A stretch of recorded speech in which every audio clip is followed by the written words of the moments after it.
Shalom, everyone. Peace of the Lord for all of you. Peace for those who love peace, and no peace for the wicked, the Lord said. Our topic today is going to be about Iran, but before I go there, I will answer somebody. I promise to answer before we go.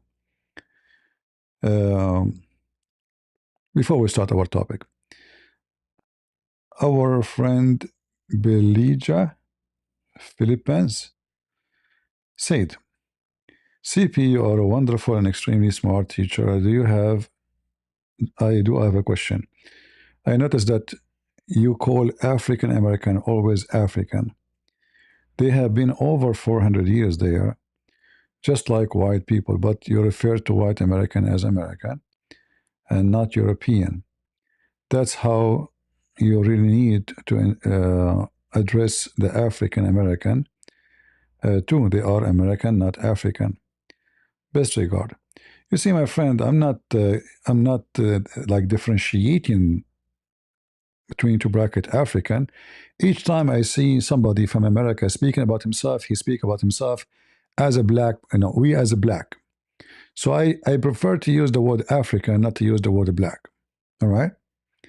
Because many of those who call themselves black in America and USA, they are not black. I mean, they are descendant of black, but they are mixed.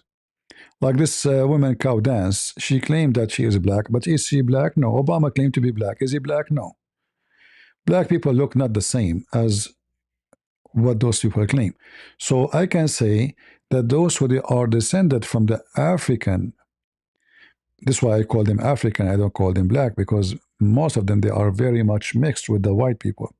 Same time, they are the one who give themselves a title of color, not me. For me, the word people of color is a stupid word, because everybody have a color. Have you ever seen somebody look like a jellyfish? Everybody have a color. But I say African because they are coming from there. Same time I was talking about cow dance, she claimed to be African, or black, but she never spoke for the Nigerian. That's why I use that word. Otherwise, who cares if you are black or white or, or yellow or blue or whatever. But it's just to give identification easier way. Like I call myself, say, Arab. So you know exactly I'm talking about whom. All right? This is not about like why you call them, they are in America for 400 years. Well, they call themselves, this is what they call themselves. It's not me who's calling them. If they stop calling themselves such a word, I will not use it. All right? Anyway, this is not our topic, but just a comment for this person. Our topic today is about Iran.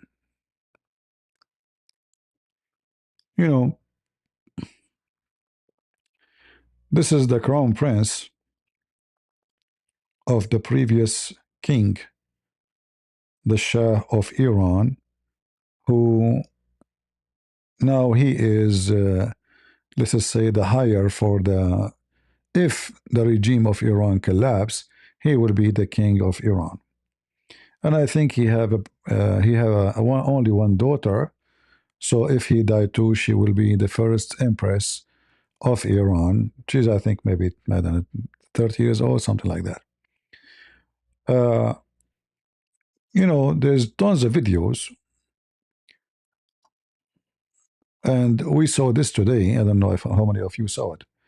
Trump, he posted this: if Iran shot and violently kills peaceful protesters, which is their customs, the United States of America will come to their rescue. We are locked and loaded and ready to go. Thank you for your attention to this matter. All right. Now, I do not know how much serious this can be taken. Like, I remember Trump, he was like forcing Israel to stop the war. Right? He forced Israel, literally, he forced Israel to stop the war on the regime. If Israel continue maybe for 2 more weeks or 3 weeks more, maybe the regime will collapse. But it was you who stopped the war and who you forced Israel to stop. All right. In fact, Trump is the one who told them what to hit, what not to hit. So I can say you are, let us say, you might be the reason for them until now to be there because the war started and you force the one who is destroying not the Iranian, but the forces of this filthy regime, and then the people will take care of the rest, like what happened in the neighbor country, like in Syria. But you put your nose there, and you are obsessed with claiming that you don't want war. Sometimes the best way to stop fire is to make fire. You never heard of firefighters? They make fire to stop fire. So if a fire come into the wood from a direction, there's the wind coming. They go and they before the fire arrive, they burn a controlled area. So when the fire arrives to that area, they cannot continue because there's no more wood. So you did a mistake, and now you are saying you want to come for a rescue. I wonder how you want to do that. Talk is cheap, action is different story. Because we know that you were like hardly in the last moment you send a few airplanes to bomb the the Iranian regime nuclear facilities. Hardly you shared like for 2 hours war, and you stopped, right? So I don't take what Trump is saying seriously. All right. However, I have to take this post in different ways seriously. It might be that Trump he have information we don't have. They have the CIA, they have all kind of. It might be that they have information that the regime is almost collapsing. So Trump he decided to make himself look like a hero, and he is the one is behind it without doing anything. Like for sure, we can say he did a lot actually when it's come to the sanctions. In fact, the hunger and the protest we see, all of it is because of a Trump, not because of Biden. He did put the sanctions again. Always Democrat, they give life to the regime. The funny that the Democrat, they claim that they support the LGBTQ, right? By the way, I mean, this is the longest name ever I heard in history. Sound like Abdul. LGBTQAFYZMN. It's like the alphabet. But anyway, the name is getting bigger and bigger. I don't know what the name will be tomorrow. But those hypocrite Democrat, they claim they support gays and lesbian, and they support transgender. But this is a country. If you are a gay, they will kill you. And this is the country always Democrats support. And not only that, if you go and check all Democrat outlet, not a single one. What happened to those people of Free Palestine? What happened to LGBTQ? Why they are not going in the street? Like, okay, now you're not going for Free Palestine, so you are not busy. Why they don't go in the street to support the LGBTQ? Don't support the Iranians, support the LGBTQ. They are not there. Why? Because the money of Qatar is not there.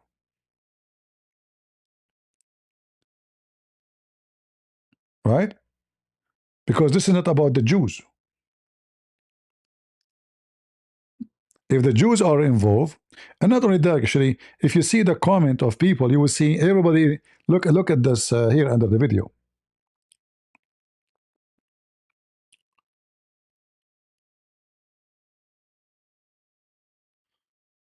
Uh,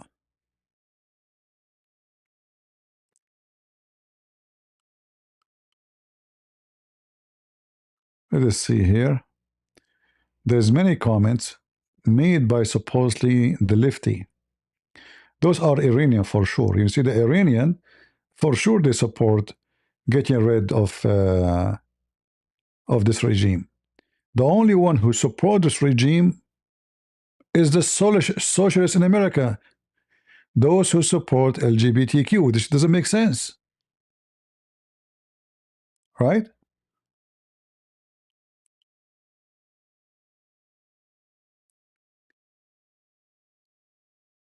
Those are in the last 2 hours. Let me see where the comments supporting the regime and attacking Donald Trump. I saw many of them.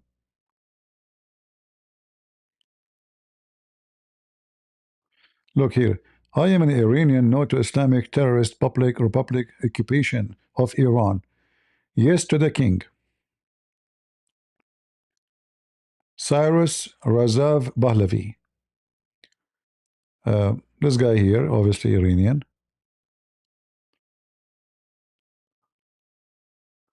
Do we really expect a single protest on the eve of the New Year bring down the government? History shows that protest alone rarely bring about lasting change. Political system usually absorb the pressure. Actually, I have to agree with this guy here.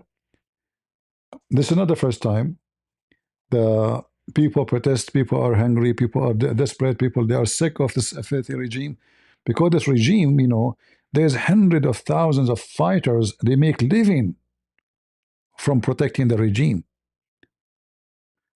If you check how many, so-called Islamic revolution, they can make a size of a city. How many secret police?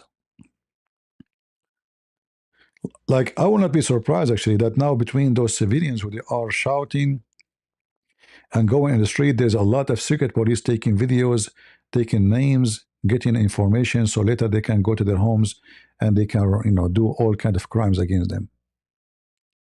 So will work only if the number of the protest went beyond control, like where there's millions and millions of people, like the whole country in the street. If it's just a few thousand, and even if it's 100,000, the regime will be able to observe, as this person here is saying. Is right. Right? And I say, actually, the only way for this regime to be collapsed if they make a revolution by arm, not by protesters. Because this regime will not hesitate to use arms against the civilians. So when the one is oppressing you, use arm, what you do?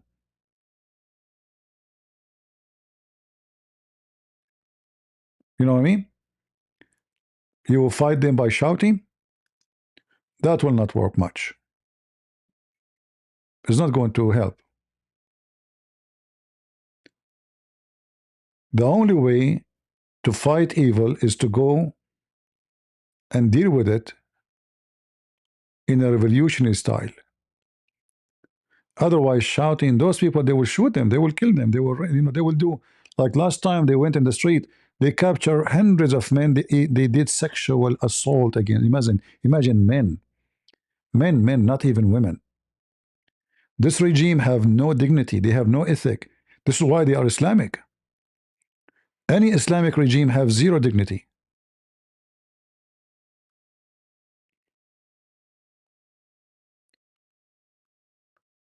See, this is Pharisees. Like for me, I cannot understand much. Like I can read it.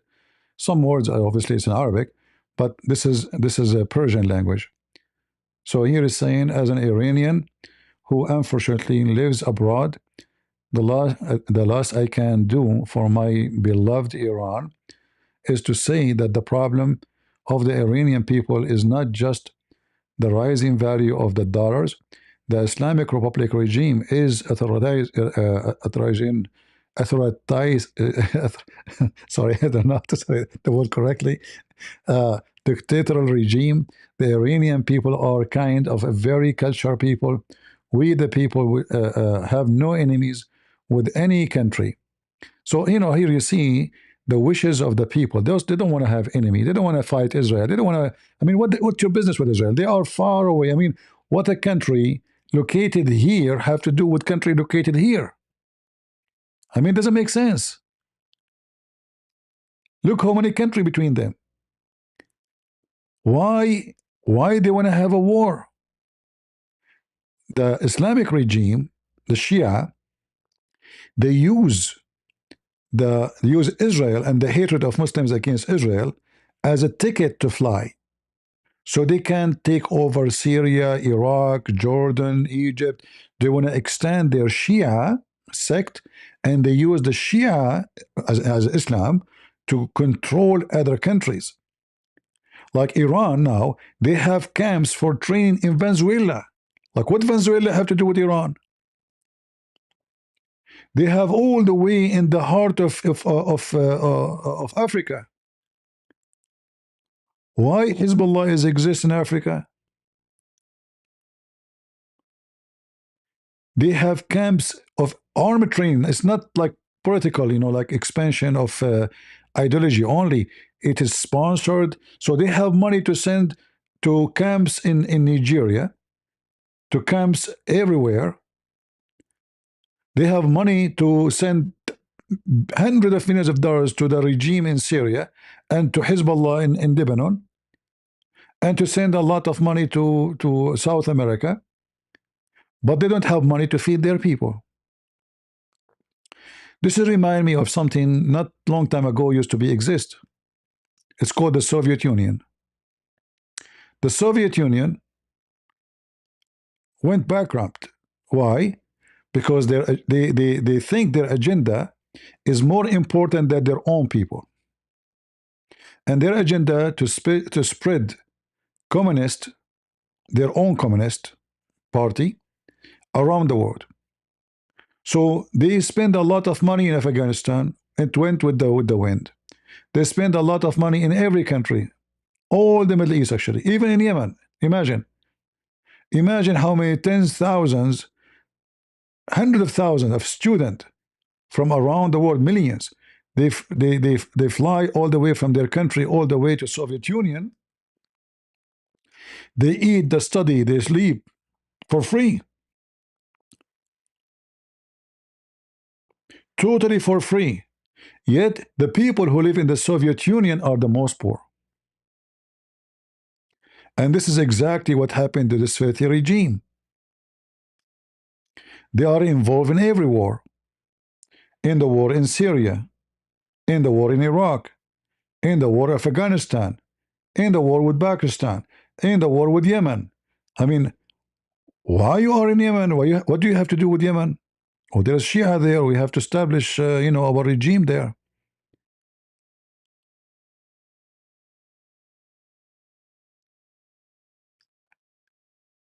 They are involved in every, in fact, ISIS, Al Qaeda, and Muslim Brotherhood are the babies of the Islamic regime of Iran.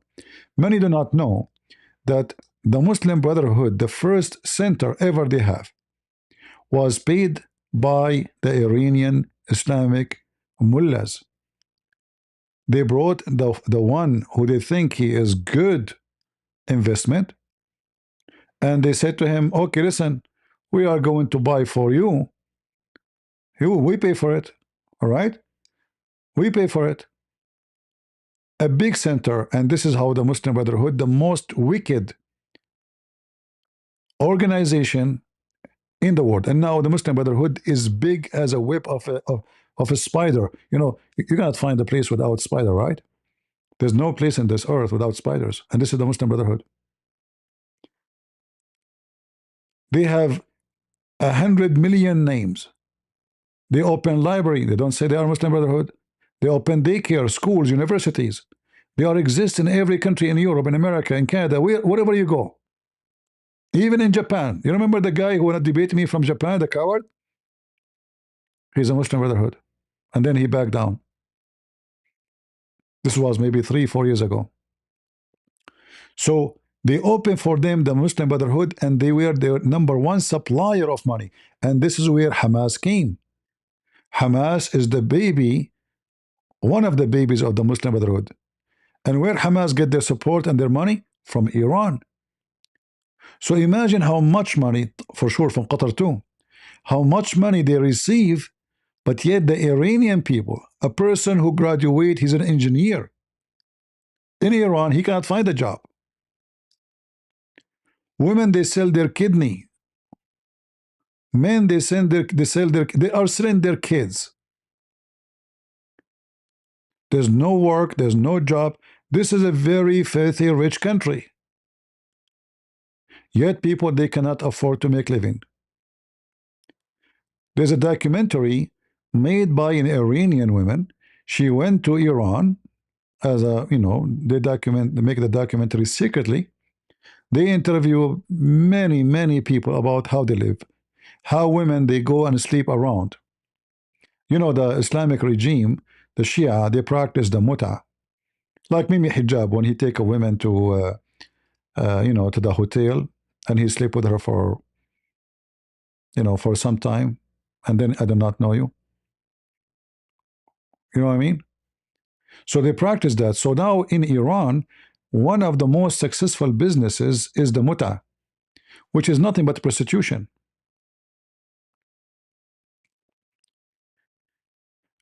I'm not bad mouthing the Iranian, but those are poor people now. They don't know what to do.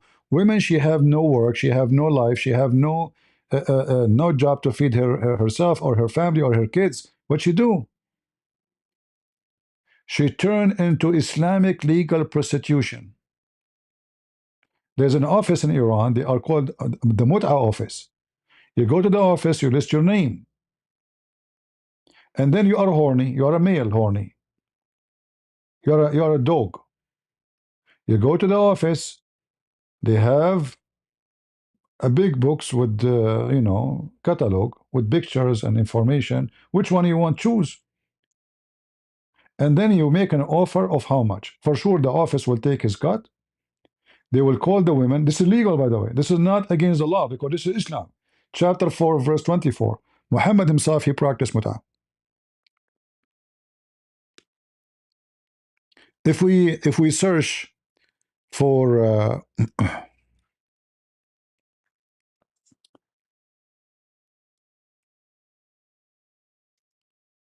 let us see.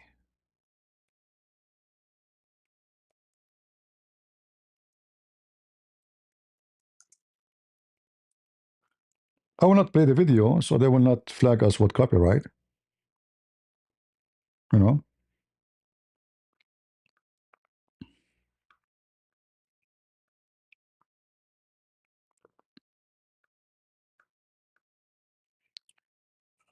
I'm trying to remember what is the name of the video.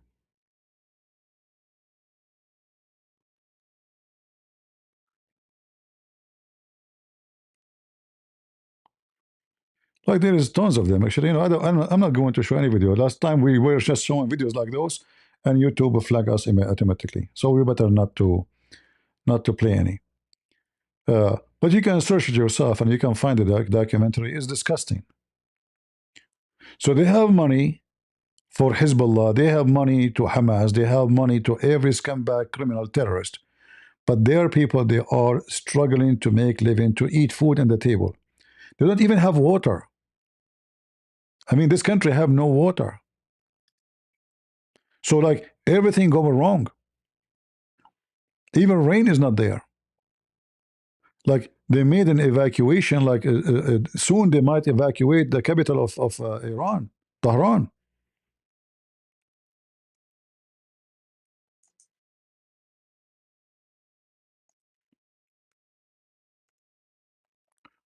So all things is coming together.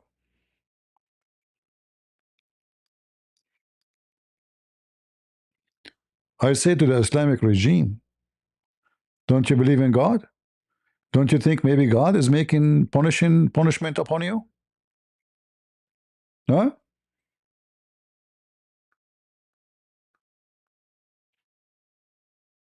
There's no water. Their lakes are empty. Look at this lake. This lake is a massive lake. There's nothing there. The water is gone. They cannot use a bathroom. They cannot use it. They cannot take a shower. Like they provide 3-4 bottles of water every day to every citizen in Iran.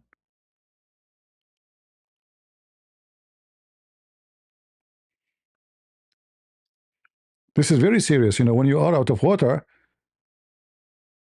I mean, who can live without water? You know that. Like to wash 2 dishes, go check out how much water you have to use.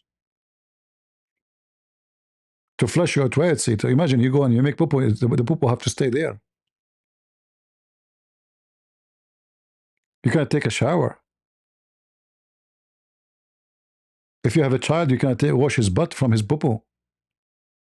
Water is not a luxury. So all things is coming together. And then here we see this is Ali Larijani, a big terrorist, with the statement by Israel official and the real Donald Trump. What has been going on behind the scene is now clear. Here we go. So now they are accusing the hanger. They don't want to admit that they are making their people hungry. Their people they can't find a job. Their people, they are so much oppressed. They want to blame the Jews, Israel, and America as usual. This is the problem. If those regime, if he could not have sex with his wife, excuse my language, if his private part did not stand up, he will blame the Jews.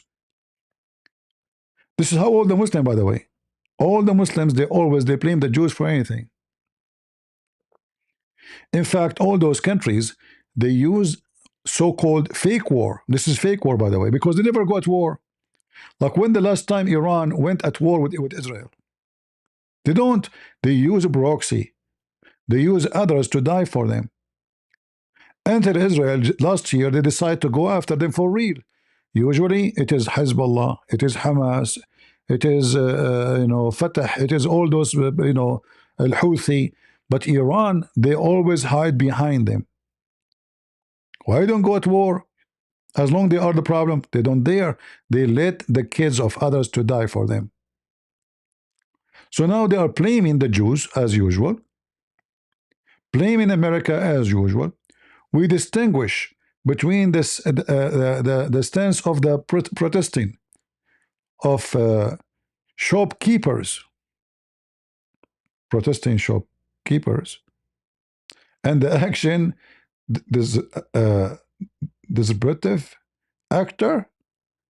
And Trump should know that USA interference in this internal matter would mean destabilization of the entire region. So why you put your nose in Iraq, in Syria, in Lebanon, in Yemen? So you can put your nose everywhere, but then nobody have a nose. And he is threatening that I will destroy American interests. You stupid idiot! I mean, you made poo-poo under your pant. All of you hide deep into the ground when the Israeli were flying on the top of you. Where you been? You stop using phones. You don't even use your cell phone.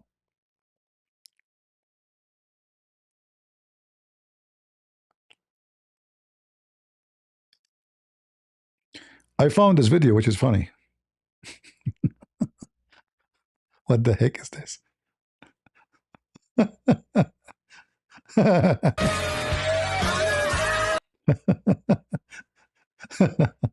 Those are the leaders of Hamas and Hezbollah. AI is scary, man. This is a Houthi guy. Yeah. That's a good one. Okay, let's go to a different one. Hold on. Hilarious. Here they are targeting, according to the title, the besieged. They are the Sharia police. The Iranians are targeting them. Now, we cannot take the appearance of the video. It look real. But, remember, we have AI. So it might be that some of the videos we might see are AI. It's very hard to tell which one is really AI, which one is not. But many, they look very real. Usually AI, there's a way to find like the movement, things, like because AI will do like a random movement. It's not something like here in this girl here. She did something to move the back of. You see here? Yeah, this is not an AI thing. So this is a real video, most likely. This one looked like a real video. So I was watching videos to see if they are real or not. Because AI, there's always like some kind of a movement, the running. It's not perfect still, you know. It's not like a perfect deception, especially when it's a bigger crowd. Oh, I've been forbidden here to go. Yeah, this one here, obviously, it's real. Those are women.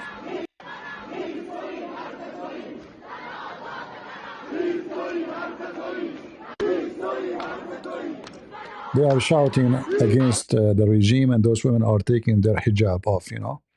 And for sure, they will be scared to show themselves in the video because, you know, you never know what will happen. They will be captured, they will be raped, the garbage, right? This is a very, very filthy regime. Uh, there's tons of videos actually, like this one here.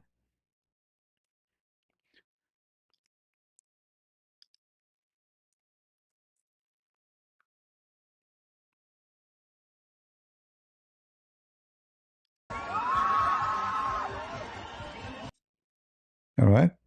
So here is taking the flag of the regime, and I saw some videos burning the mullahs, centers, the religious centers. Nobody wants Islam no more. If the regime really collapses, this country will transform from Islamic into anti-Islamic in overnight. I believe in that strongly. Those people, they will never allow Islam to be in their country exist again. Because you see what happened, always the Islamic regimes in the beginning, they associate themselves with the socialist. If you go check history, how this regime took over, anyone remember? Did you study history? Go check it out. The stupid socialist, they were the first government after the revolution, not Islamist. And then they gave they allowed the Khomeini and his gang to take over. And then the Islamists, as usual, they throw the socialists in jail and they took over.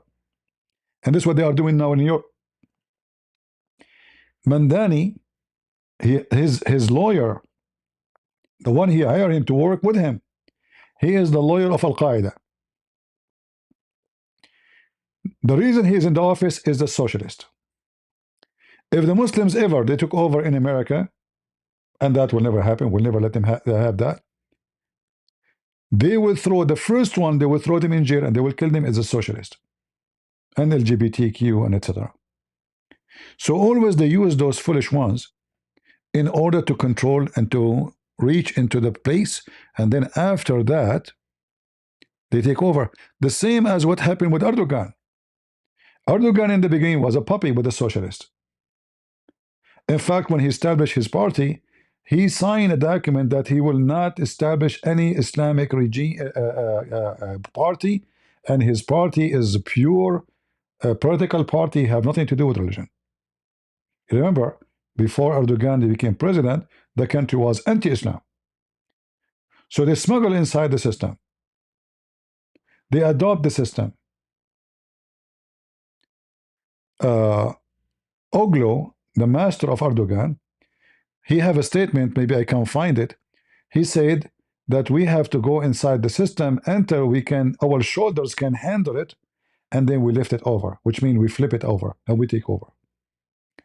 This is what the Islamists they do. And then the second they get in, good luck to take them off. Like Erdogan will never lose election. Will never lose election. He will be there until he die. Because this is how Islamists are. Islam have nothing to do with democracy. Like in Iran, they fool you. They say to you that we have a new president. But the fact, the real king in town is the mullah, the ayatollah. The president is just a joke. He don't rule anything. And anyone want to go to election have to be approved by the mullah. Like we have, let us say, 3 men, they want to go for election. The 3 of them are the puppies of the mullah. And even then, there's no election because he chose one. He tells the 2 others, you are just a decoy, just for entertaining. You are not real, all right? Never think that you are real. You are here just for entertaining.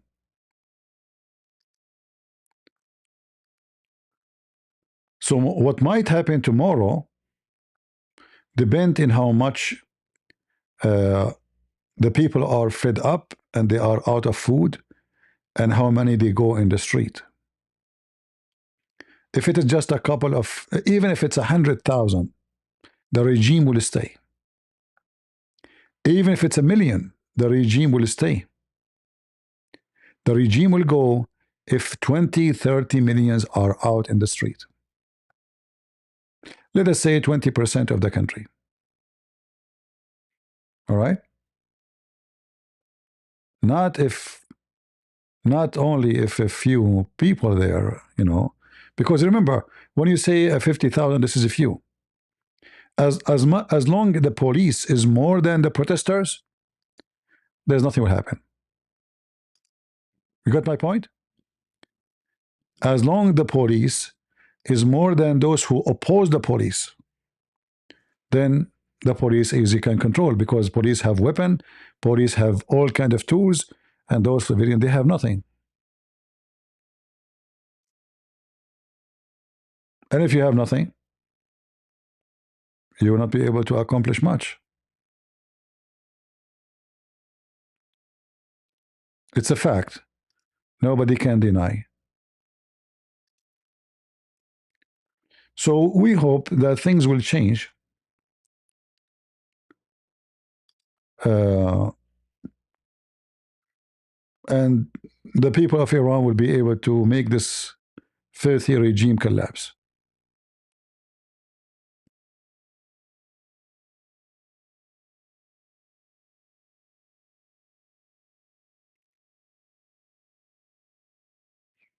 Look, I just saw this video here. Very disgusting. Look what Putin he did today.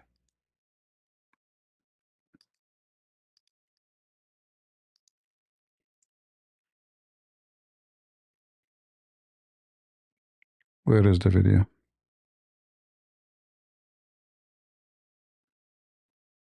Hold on.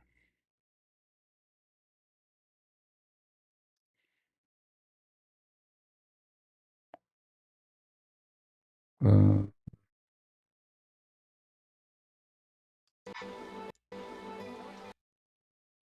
all right. Let's see.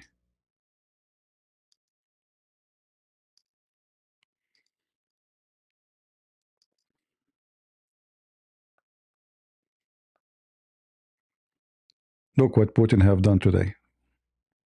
This is in Ukraine. And look at those. Look how many apartment, man. This is a massive explosion. All they are apartment buildings. Poor people. In the middle of the winter. What a filthy comeback.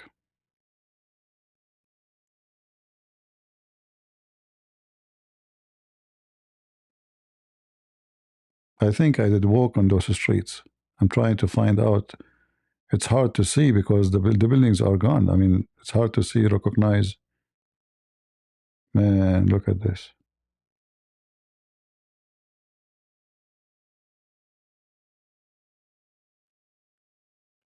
What an evil man. Somebody is dead there. Lord have mercy. And this is again, look who friend those people. Iran, their best friend is Putin. The best friend of Hamas is Putin.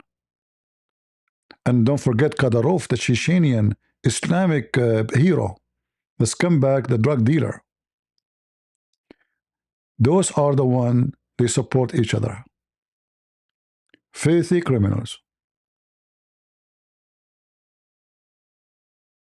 I'm not surprised. Are you?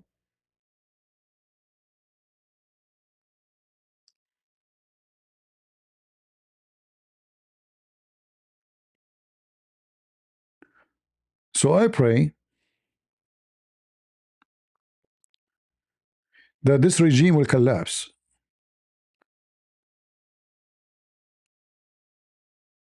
I pray that all those evil who oppress their people, the funny, I saw a comment saying that Trump, you are arresting the protesters in America. You are a big fat liar.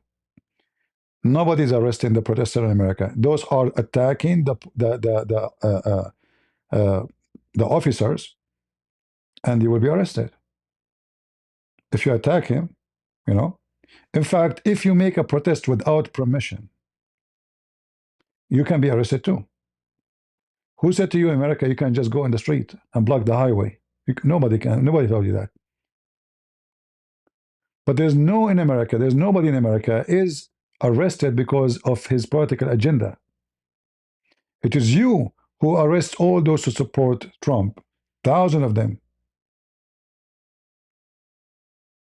and you put them in jail for 4 years.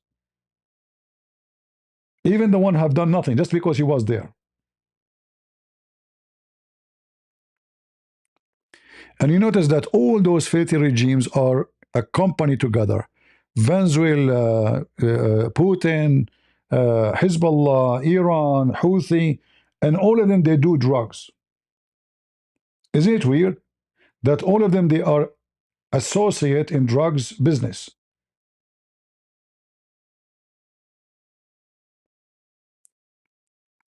And all of them, they blame the Jews for anything. All they share one interest.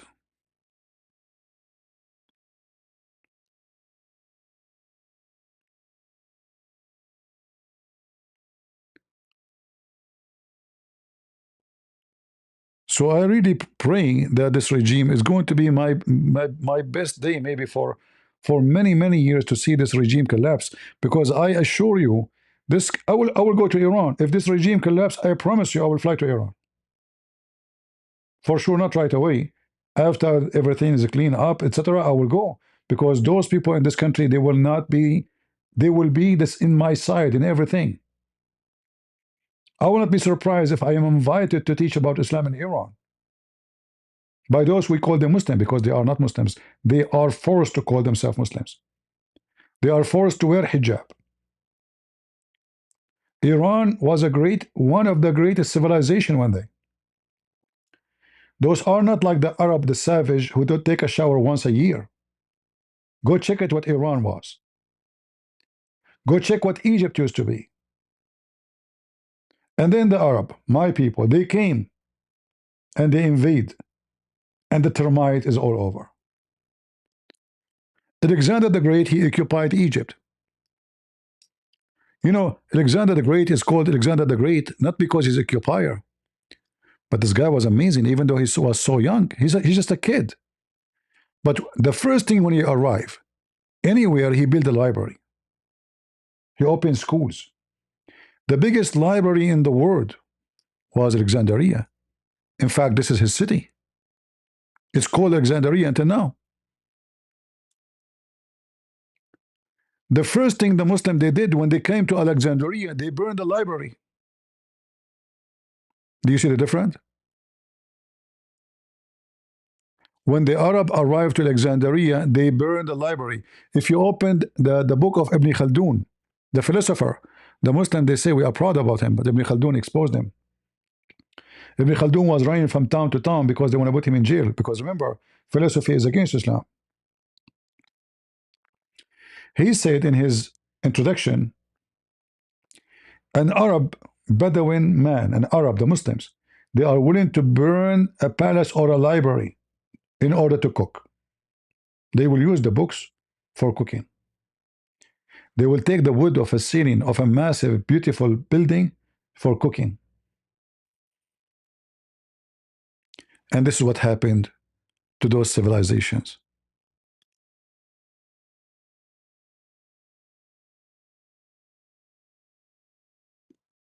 It's a fact, my friend.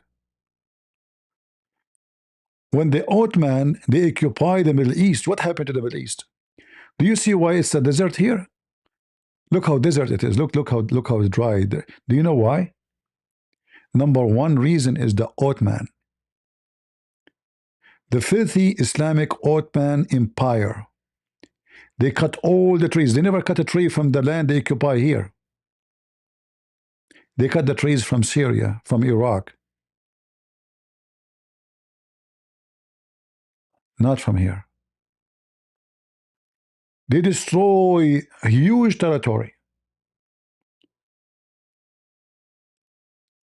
And trees is very much associated with rain. The more tree you have, the more rain will happen. Go check it out. The ground is drifted, the sand is gone, and we have a desert. This land was not like this. The Ottoman, the termite, and now they are continuous their genocide in different way. They cut all the rivers coming to Syria to Iraq. If you go right now and check in Iraq or even in Syria, you will see how much the people they are suffering cancer, diseases, because even the little water they have in their whatever water they have is poisoned because Turkey cut all the water from them.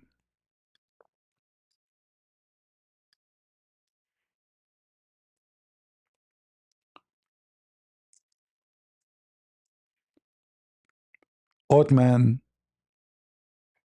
Persian, Islamic regime, all of them they are Islamic and they have zero ethic.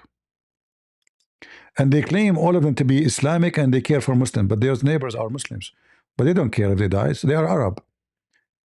Who care? They are Muslim, but yes, they're Arab. They look, they hate each other. So what if we take the water from them? So what if they will die from cancer because the water is very much doomed? This is a river. Look at the river. This is one that used to be a river. It's gone. And the left water is a sewage water. It's disgusting.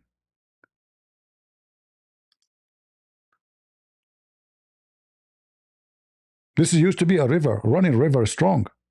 This is what is left. They used to have boats. This is their land now. The Ottoman. Like you are very unlucky if the Ottoman is your neighbors. And you are unlucky if the regime of Iran is your enemy too. So I have to say that Israel, in the last year, they did a lot of work, a lot of cleaning. Hezbollah was a beast in Lebanon. In fact, Hezbollah, they think, and they thought of themselves that nobody can destroy them, nobody can control them. And I don't blame by them, I don't blame them, I blame the American. When Hezbollah attacked and killed more than 200 USA Marines, what the stupid American did at that time, it was in the time of Reagan. Reagan here is surrounded by a bunch of fool around him. They force him to withdraw the American Marine from the Middle East. Hezbollah announced victory. Hezbollah started growing so fast.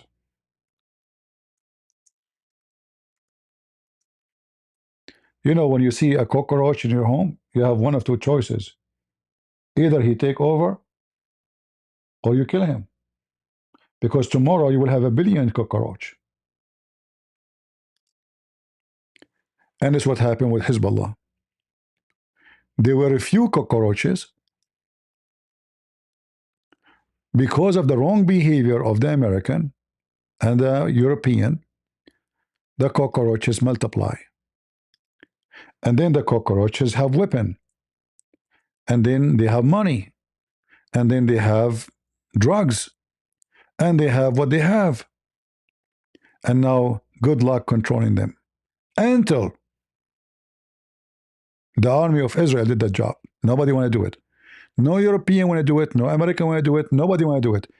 In fact, all of them, they are a bunch of cowards. The only one who took over and he did clean them from the ground is Israel. Look at this. Look at this.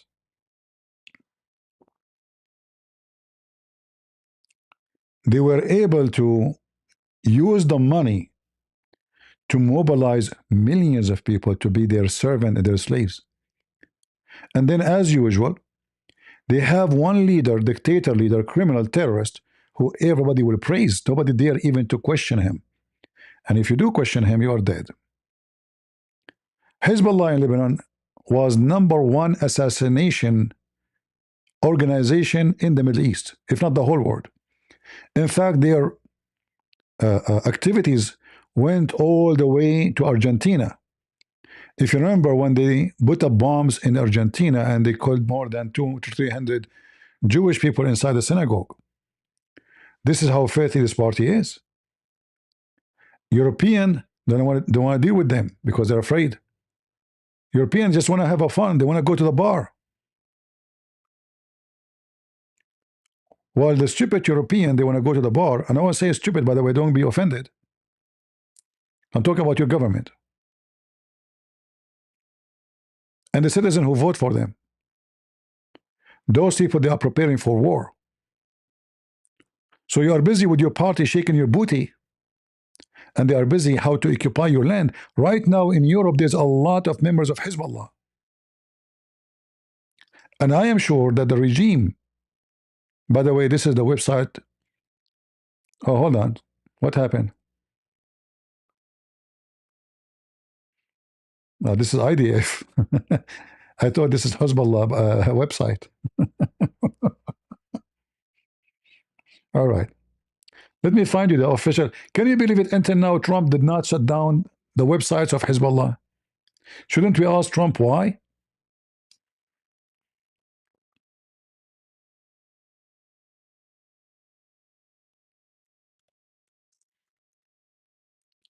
Until now, it's open. And we know America can shut it down in 2 seconds.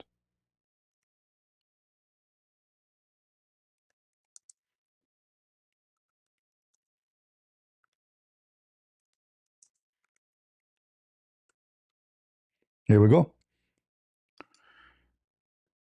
This is the official website of Hezbollah. Open, working, no problem. Where are you, Trump? What happened to national security? This is their official terrorist website.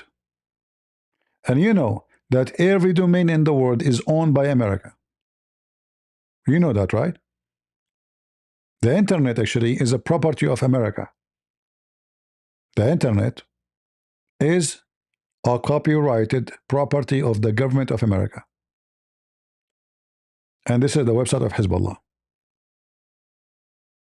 In front of you.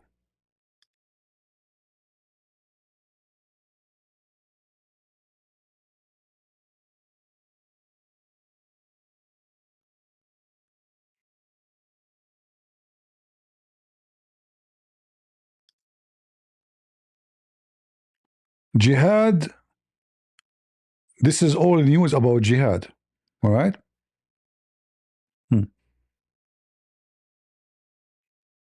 News from Syria, news from, they are all over in Iraq, they are all over the place. This is the news of Hezbollah.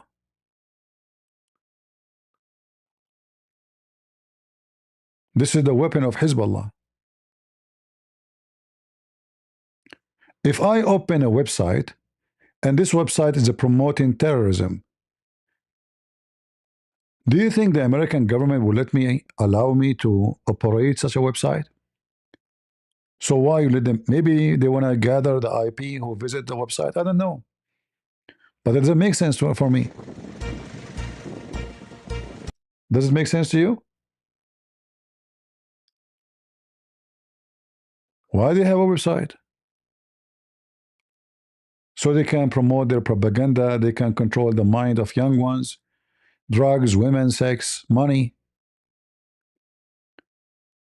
And this is why I say it's very important that the Iranian filthy regime collapse, because if this is collapse, all the cockroaches, you know, like I don't know if you have like sometime maybe you have a colony of ants. Ants have a very like unique structures, you know, social life. If the queen die, the whole colony die. It's very strange, huh? And this is how those terrorists are, because the reason for Hezbollah to exist is the money. If nobody paying them money, if we control all the drugs manufacturer, if we take it over and we destroy it, if Iran is not no more the supplier of money from the oil, because Iran will be free from the garbage of this regime, those parties, terrorist parties, will collapse. Nobody will join those terrorists if there's no money. Hezbollah, they have health insurance, they have mortgage system, they have it's a country inside a country. The Lebanese police cannot even enter their area. In fact, if you go to Lebanon before, I don't know now, if you go to Lebanon in the airport, the first one will stop you is Hezbollah. The one will check your bags is Hezbollah. And most likely you will not go home if Hezbollah don't like you. You will be kidnapped and nobody will hear about you ever again.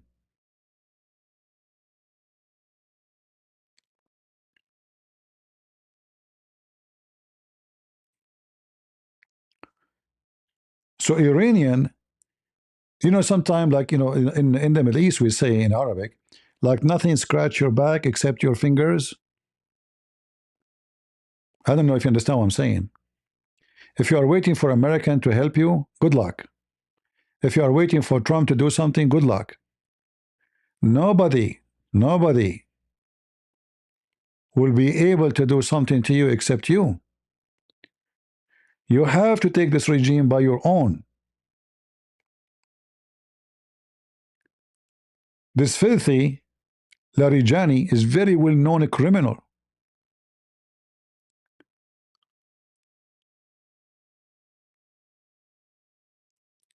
Trump, he say words, but we know that he is the one who forced Israel to stop attacking the terrorists of Iran, not the people. Israeli never hit a building for Iranian. They hit their commands. They hit the soldiers of the. They didn't even attack the army of Iran. They attack the regime forces. In case you do not know, in Iran there's army, and their salary is so small. And there is the passage and the Islamic Revolution. Their salary is so big, and their weapon is different. Israel was hitting those. Trump should not be involved again. If Israel launch an attack on Iran as an Islamic regime, not Iran, the people, the Israeli, they don't hate the Iranian. In fact, if you go, you will find tons of videos made by Iranian supporting Israel. And I have to say that there is one positive thing after all of those years happened because of the regime of Iran, the Islamic regime, that those people, they will hate to be Islamic forever. Especially now, everything documented by videos.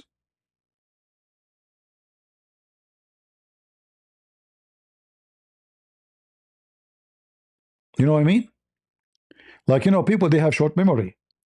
So Islamists, they kill you. It's in a book history. It says Islamists, they kill somebody. It's different when you have it in video. It's different when you have it documented, not like before. Before it's just words, like the Ottoman, they committed genocide against the Armenian. We have a few pictures. But imagine if we have real videos. In fact, if we don't have those few pictures of the Armenian genocide, for almost 2 million human beings, nobody will remember it.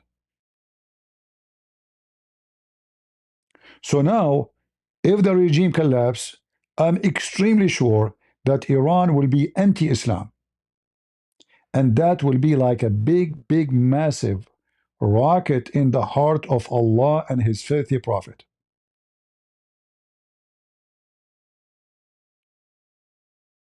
Because all the Islamic regimes in the Middle East, they were trying to copy the regime of Iran. When the Muslim Sunni, they saw Iran became Islamic, They say, why we are not?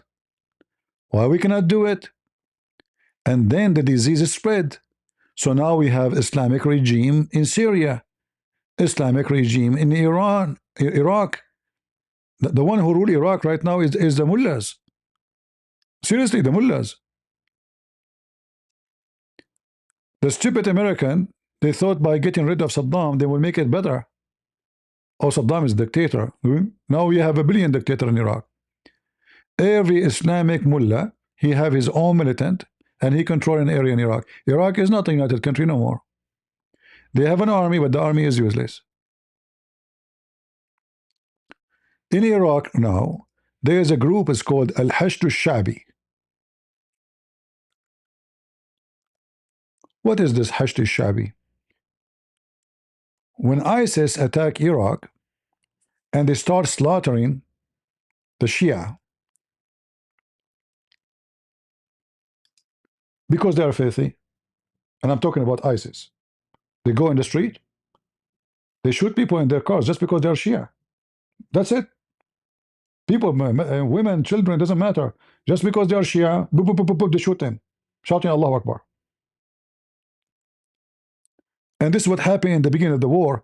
And ISIS, they were able to accomplish a massive win by occupying ground.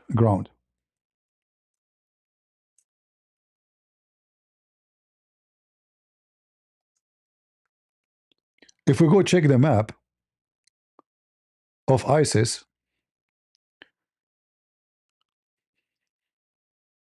let me show you.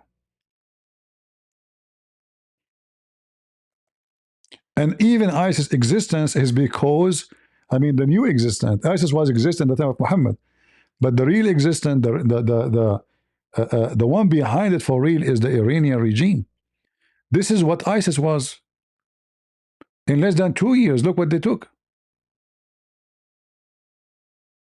All of this become their land. In fact, if the American did not get involved, they were almost coming to Baghdad. And if Baghdad collapsed, they took the whole of Iraq.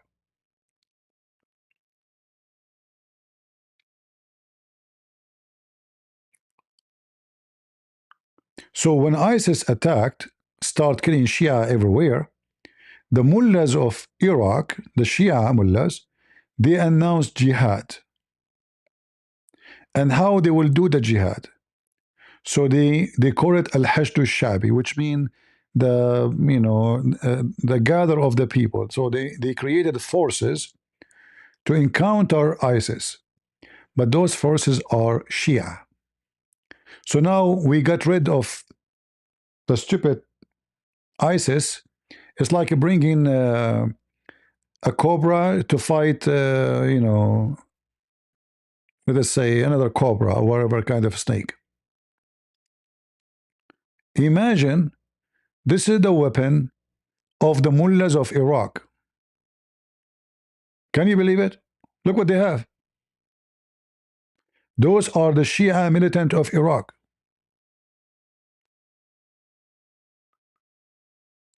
This is how bad it is.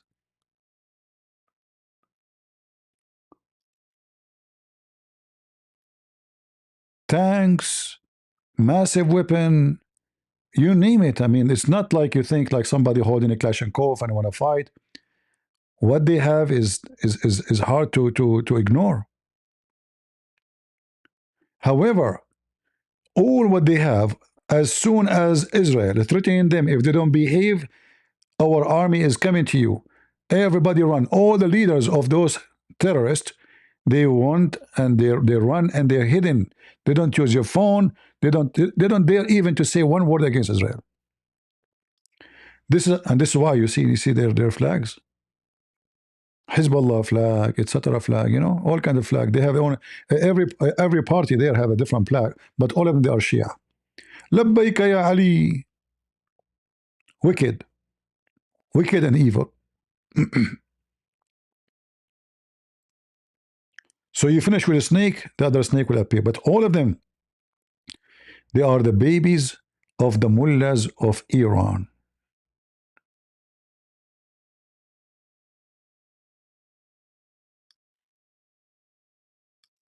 The mullahs of Iran are the one behind this. Look at this faith comeback.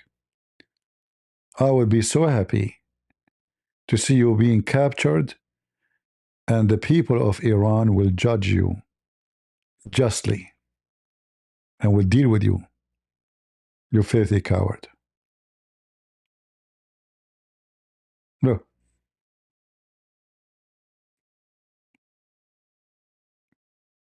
imagine the flag of the regime of Iran is everywhere in Lebanon, for sure in the Shia territory. What the? And then they say to Trump, why you put your nose in our business? But their flag, their money, their drugs, everywhere.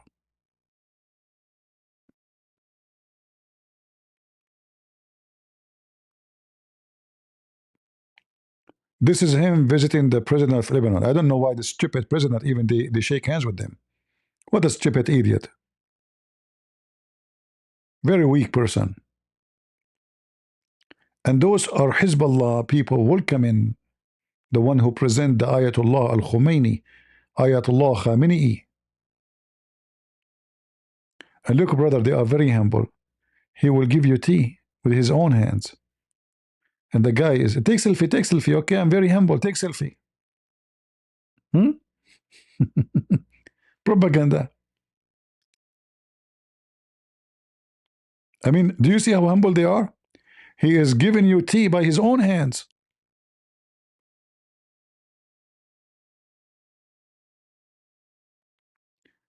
How many in the street now?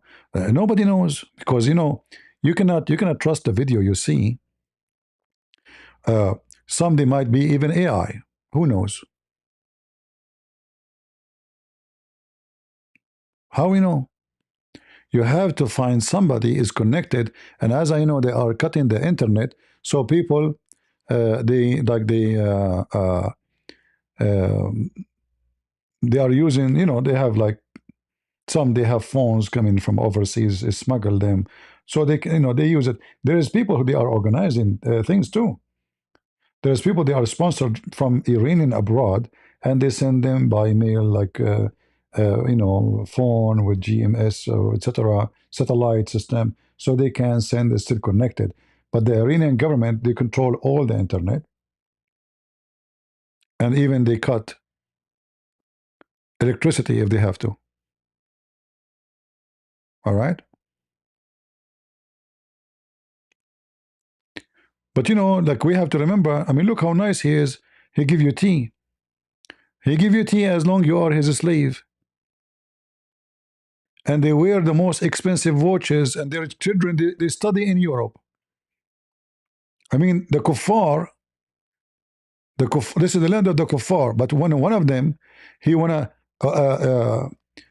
let me show you, let me see if I can find.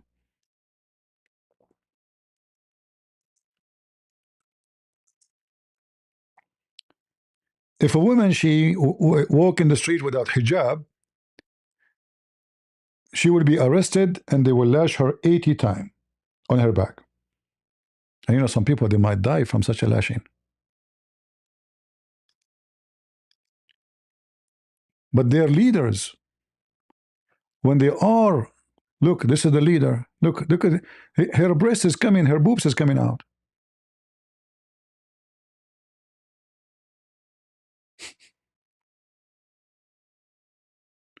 Her, what happened? This guy is a mullah. This guy is a mullah. This is the wedding dress of his daughter. Who dare to open his mouth? Huh? I mean, look, her breast is coming. I can see all her boobs. Look at the woman next to her.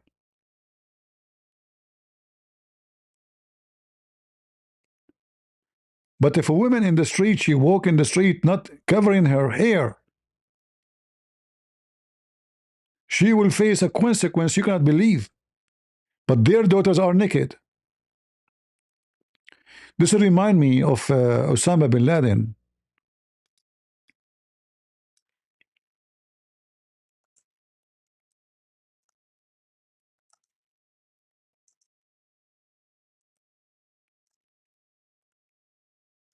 She's a stripper. She is a stripper. Literally a stripper. His family is the most out of touch you can imagine. This is the niece of Osama bin Laden. She's ready to go to heaven.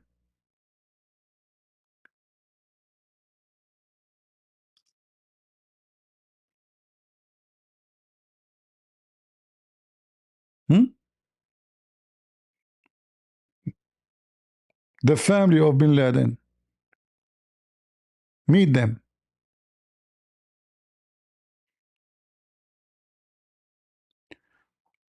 There's other sheikh very well known. I forgot his name. He was in England and then they kicked him out to Jordan. What his name? His daughter is stripper too. Let me try to remember his name. Uh,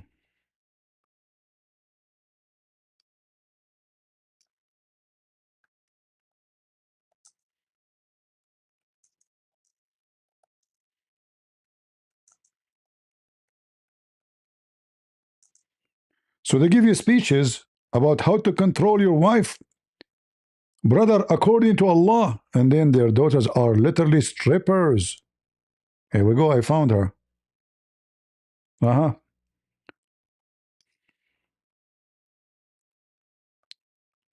This is her.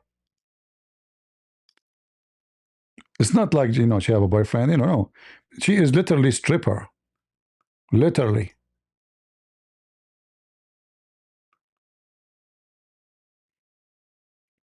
And this guy all over UK calling for jihad.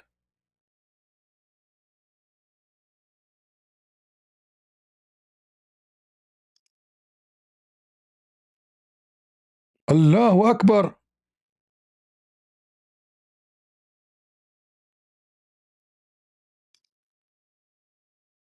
The kuffar, the infidels, they are disgusting.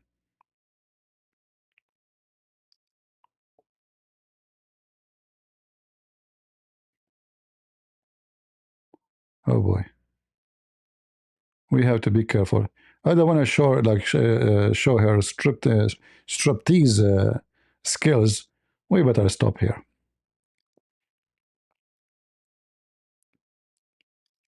So we do not know really what's going on in Iran right now because the news is in dark. And what you see in the internet, some can be trustworthy, some we don't know. It might be AI. Who knows? It's very hard to believe these days what you see, right? For me, I don't trust much short videos. But I understand that in X, there's a limit for the videos, like about the size. But you have to take into consideration that there is some, or maybe even many, of those videos are fake. It's possible. Who knows?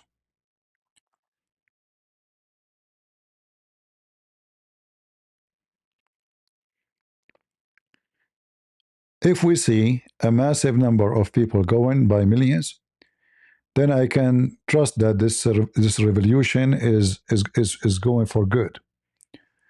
If it just I saw this video actually. Right, let me see where I can find it. They are bringing terrorists from Hezbollah, civilian from Hezbollah. Uh, they are coming to Iran. Obviously, they might need them in case civil war erupt to kill the crowd who oppose the regime. Um,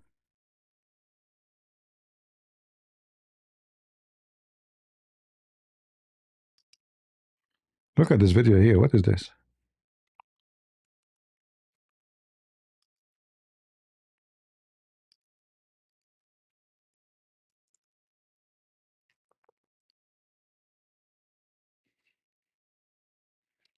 It says the regime tried to force grieving family into flawlessly labeling them Amirashim, I don't know what does that mean, as one of their own funeral.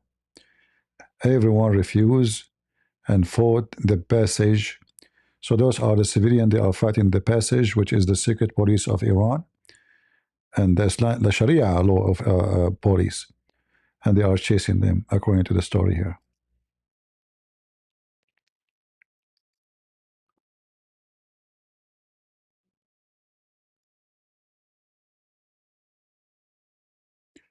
We will see what will happen.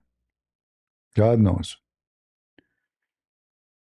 But we cannot trust much what you see in the news because it can be very much deceiving. Many sides, in the time of, like necessity, they will play games and they will fabricate videos in either way, you know. So it's very hard to trust. Like you see here in this video here, let us show you.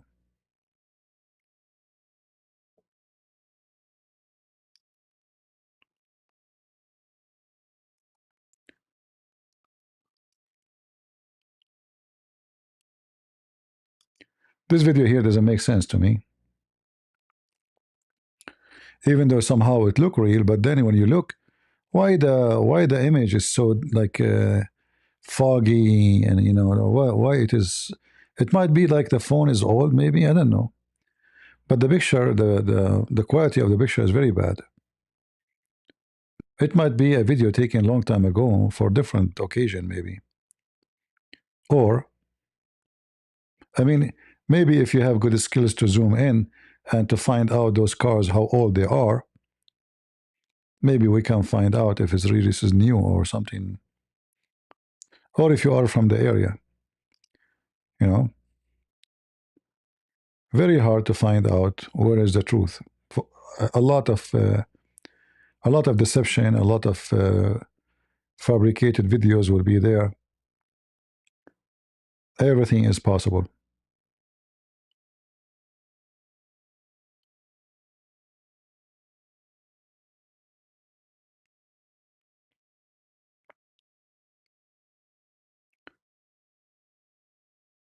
Uh, we will see. We hope something good will happen. We pray that something good will happen. That would be maybe the greatest news.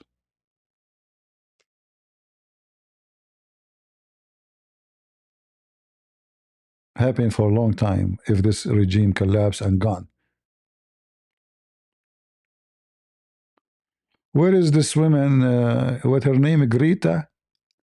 Hey, Greta, you are a human right activist. What is your activities with your legs? Huh? And your smile.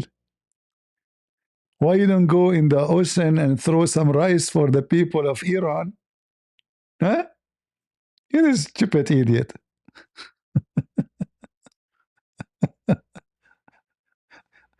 Lord have mercy. I mean, how far stupidity can go, huh?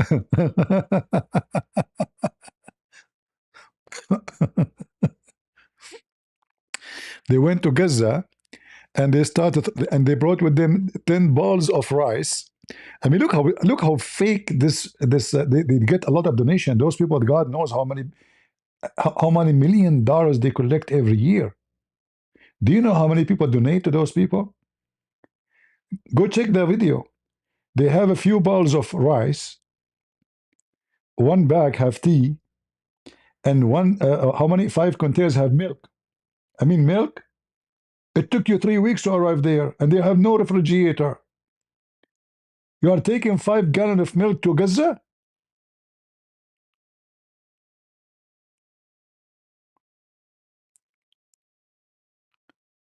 I mean, do you know how many millions in Gaza? And then when they arrive, they throw them in the sea, and because the sea will take them to Gaza, brother.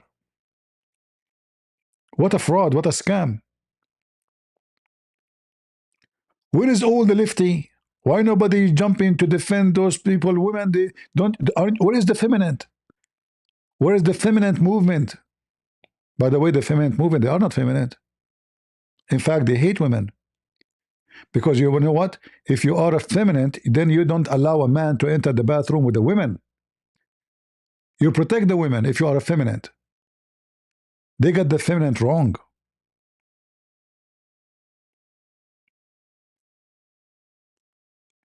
You will not allow the dude with big penis to go inside the bathroom with a child.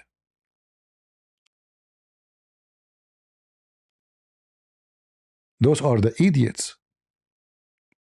And Iranian regime and Qatar and the Muslim, they use them very well.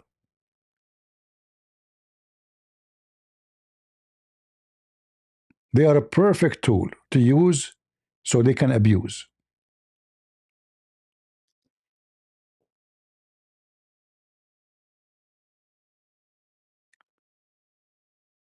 A true woman, and I say a true woman, because sadly these days we have women, they are not women. You know? They defend women, not the opposite. They bring a dude, he is 6 foot tall, he have hair in his chest, and he want to compete with women in the sport. So women, they will never win. I mean, do you see the stupidity?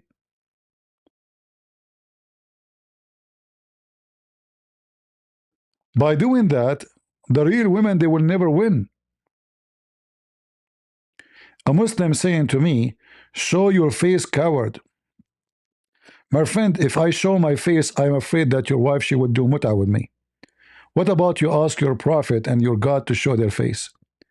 You stupid Muslim, you pray to Allah 5 times a day and he never show you his ass. You don't know you are talking, and he never answer you, he never talk to you. You call him 5 times a day. Tirilim, tirilim, tirilim, tirilim, tirilim, tirilim, never answer. Okay, leave voice message. Even that is not answer. Bismillah الرحمن الرحيم الحمد لله رب العالمين bye. And not only that, what make it more horrible, you are not even an Arab, you don't speak Arabic. You are reciting Arabic word, you do not know what they mean. Not like me, I'm an Arab. So tell your stupid God who will never show his face, not even his ass. And not only that, the Quran says that Allah never spoke to anybody except from behind a veil. Your God is a transgender, or you have no gender, or the Jews cut his faucet. Is that your Quran? Is it true that Allah says he never speak to anyone except from behind the hijab? وما كان لبشر أن يكلمه الله إلا وحيا أو من وراء حجاب. What is Mimi hijab? This is your religion. From behind a veil. Your God wear a veil. Potato. I mean, you make poo-poo in your pant without seeing me. So imagine if you see me, what will happen to you? Huh? There's 2 things will happen. You will make pee-pee and your wife, she will leave you because she will see a real man. You Muslim coward, instead of being in YouTube, what about you go and do jihad? Huh? What about asking Allah why you are wearing hijab? A bunch of potatoes. When the Jews come to you, what do? Not only you wear hijab to run, you wear a burqa. Shall I show you videos? Shall I show you videos of Muslim terrorists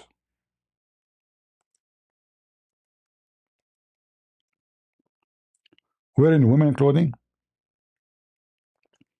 By the way, Muhammad wear women clothing too.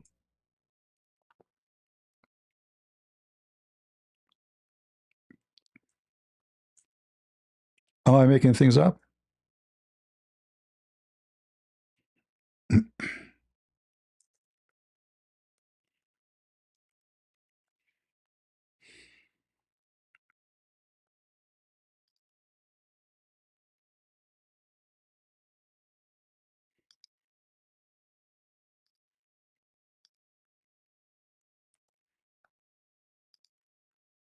Who is the one who wear hijab? Do you know, guys, the previous crown prince of Saudi Arabia? Do you know how they were able to this side cannot be reached? Oh, okay. No wonder.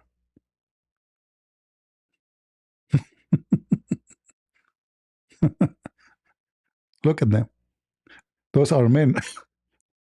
Where? Look at this. Those are ISIS fighters. ISIS fighters wearing women clothing. Look at this guy. Huh? Who's the one wearing hijab? Huh? Is that your boobs? We know you. And not to forget to mention your prophet himself, he never received Quran unless he wear women clothing. And not to forget to mention he put lipstick and eyeliner 3 times a day.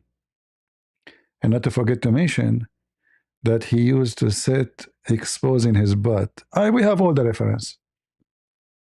Do you want to call me Mr. Show Your Face? Huh? Hmm? Potato.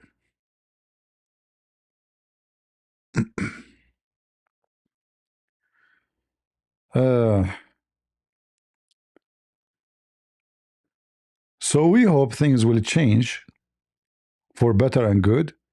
We hope millions of people will go in the street and they will protest and expose this filthy regime who their daughters wear bikinis, they go naked, they have unlimited credit card to go to Europe and enjoy their life, sleeping around, nightclub parties, fancy cars. But the poor Iranian girls, if they walk in the street showing her hair, we would take them to jail and we whip their back with 80 lashes.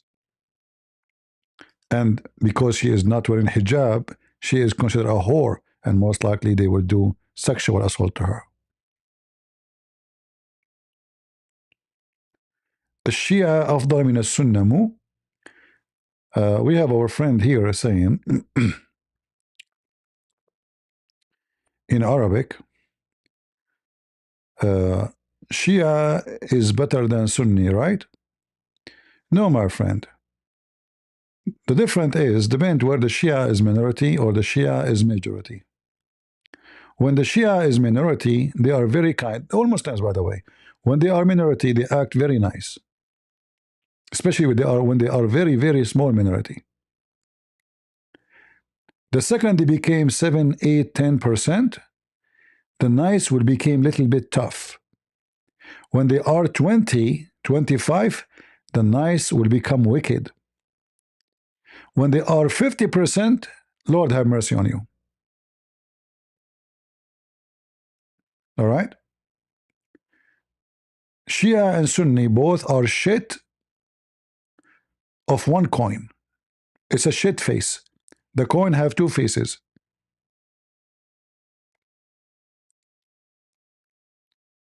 The Sunni in Iran are treated like dogs. The Shia now in Syria treated like dogs. So what the difference? Nothing. It's about who is the majority. في سوريا السنة عندهم مرض عقلي. My friend, all the Muslims have a mental disease. Give me a break. The Sunni or the Shia, those Shia, they eat the dirt of the grave of Al-Hussein, even though he's not there. The government, they keep bringing dirt. You know, have you ever heard of people eating dirt? They eat dirt. The Sunni, they have articles about the blessed urine of the Prophet of Allah. The Shia, they have the same, but about Hassan, Hussein, Ali. It's the same garbage. And if you don't agree with them, they will kill you.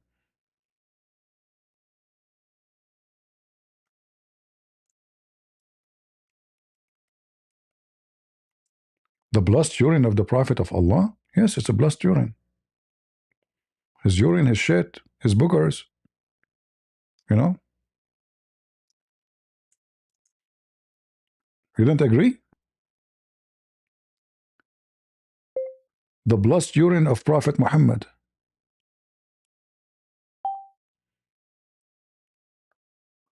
Let me find you the article.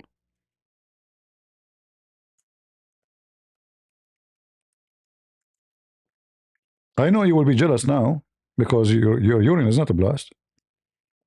Only so Sun and the Shia, they have the same, but for Ali and the family, it's the same garbage.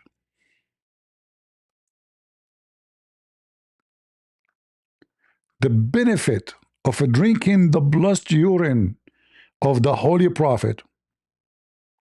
What the heck is that?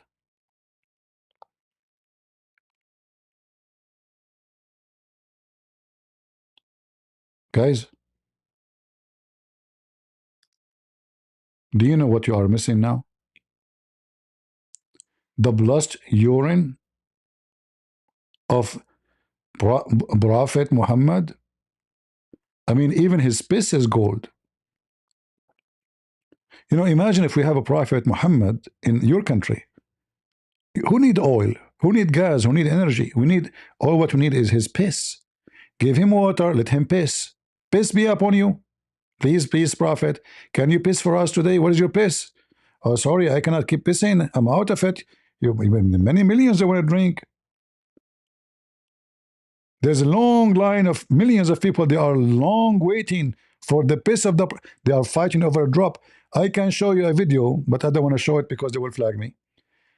The Muslim Sunni, they are fighting over the poop of the camel of Aisha. I'm serious.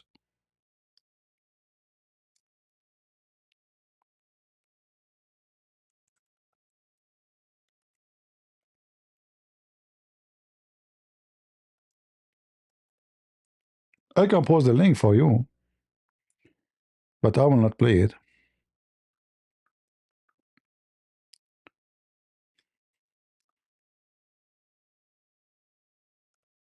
A 100 men waiting for the camel of Aisha to poop.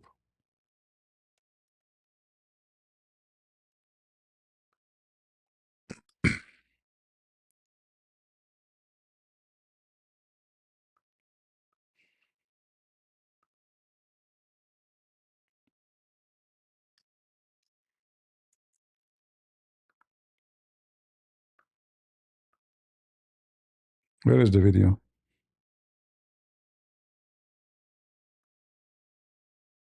Here we go. I will not play it so they don't make copyright over it. But I can post it for you in the chat. You guys are lucky because now you will find a way to enjoy. I mean, aren't you bored? We need the camel of Aisha poop. Why you have a problem? Do you know why? You don't have the piss of Muhammad and the camel of Aisha poop. If you have those competing together, brother, you will never have cancer, you will never have disease, and you will never have a problem. Even men, hey men, this is your moment. You will never buy Viagra if you are getting old. The poop of Aisha is the best. If you are a Muslim Sunni and you want to explain to us how the piss of urine, or the piss of urine, what kind of English is English? I'm an Arab, sorry. The piss of urine? What the heck is that? Guys, I just created a new phrase in English, you know. Copyright it, copyright it. Don't use it. It's mine. The piss of urine of Prophet Muhammad. Amazing. I'm stunned. Hold on, I need to think about it. This is the piss of urine. That's deep. That is so deep. You see, this is why I like the way I think. I think it's very deep. I think many of you now are thinking like how he put it towards the piss of urine. Yeah, because the Prophet Muhammad, he pissed twice. First he do piss, and then the piss will transform into urine. So while Jesus was making the water wine, Muhammad he piss, and his piss become urine, and then the urine became blood. It's amazing. The miracle of Prophet Muhammad. So Jesus make the water wine, Muhammad, he make his piss urine, and the urine is blessed. Mhm. And then here, look at this here. That is giving you evidence. This is not a speech, my friend. This is real. No other person in history. Where is the mullah of Iran? Oh, look, not this one. This is the striptease. Man, where is the? Did I close the page? Huh. Hey, hello, Khamenei. Hello, how are you doing? You are a very good man. Is your piss is holy? Show us. Huh? No other person in history had many blessings bestowed on him, such as were bestowed on by Allah subhanahu wa ta'ala on our beloved Prophet. If the kuffar, this is okay, this is too much. This is too much for me actually to ignore. What if the kuffar? You want to play such a story without like a background sound effect, etc.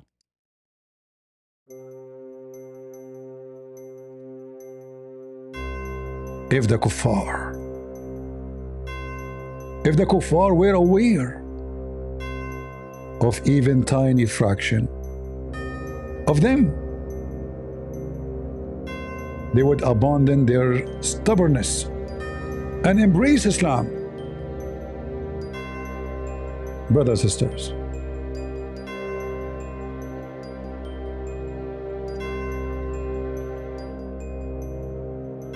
very beautiful. I feel like I need to go and pee. Like when I was a kid, I was trying to learn English supposedly, and that's why my English now is horrible, because I was taught Arabic by an Arab. It's like when a Russian he speak English, God knows what he's saying. So the first time I learned about Shakespeare, by the way, he's Arab too. His real name is Shakespeare. He's a Muslim. Those kuffar, they changed his name. His real name is Shakespeare. Ask the Qaddafi, the president of Libya. He was making a speech. He says, Shakespeare, huh? هذا Shakespeare. هذا اسمه Shakespeare. His name is Shakespeare. And the word democracy is coming from the word democracy. Bring the chairs. This is Al-Qaddafi speech, Even democracy is coming from them. Absolutely. You can tell. Take, for an example, the case where a companion of the Prophet drank the blessed urine. The companion of Muhammad drank the blessed urine? How lucky. Guys, like you might get lucky once in your lifetime, but luck doesn't come all the time. All right? It doesn't. You have a good luck. Like luck will knock your door once in your lifetime. Either you take it, you leave it. So next time, if somebody want to give you his piss to drink it, don't say no, because you never know what is behind the urine. Right? Debate in neutral platform. We have Abdul saying debate in neutral platform. Potato. Just 3 days ago, I offer one of your ketchup boys. Uthman, all of you are ketchup. Guys, is it true that I offered this potato to debate me in his platform and he is the moderator and he refused? Is that true? And I told him he can bring the lesbiana with him, the guy with the pink, who carry his mom purse. You can bring with you as many you want. He refused, the coward. Coward. Mut'a boy. He said, no, CP is cooked by other Muslim. Already. And your lesbiano, he come here and he put his tail between his legs. He's just a kid. He is very stupid. Like all of you. All of you. I have no problem to debate any Muslim, lesbiano or gayano. All of you are the same. Are you willing to do it? Huh?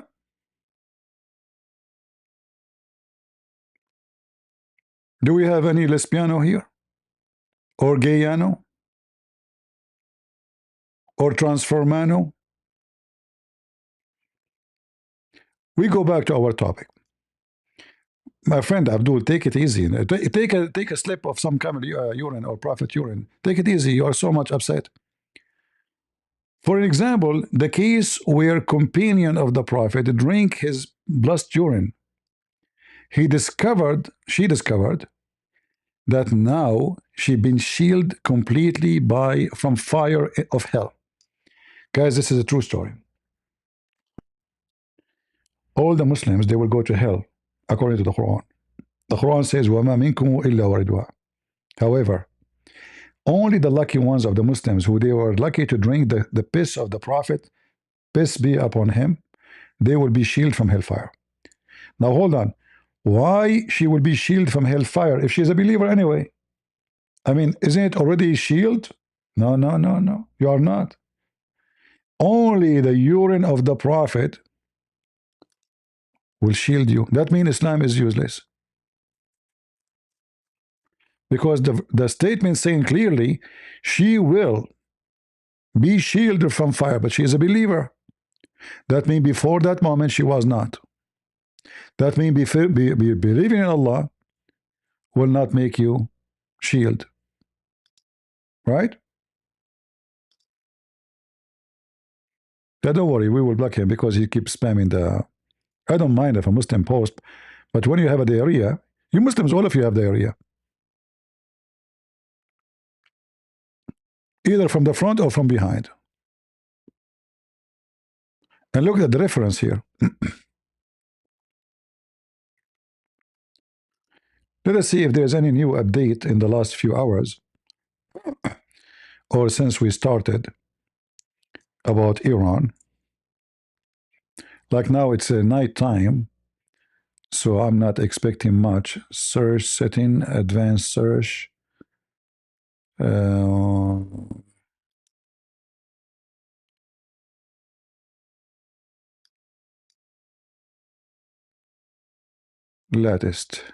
Latest. Okay.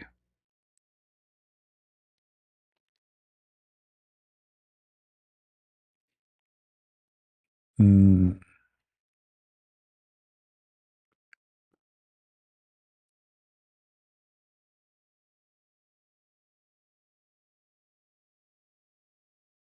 Let us see any new news.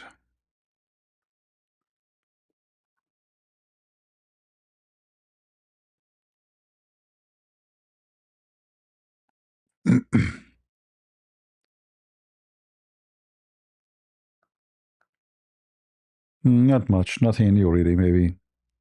I believe they lock the internet and there's uh,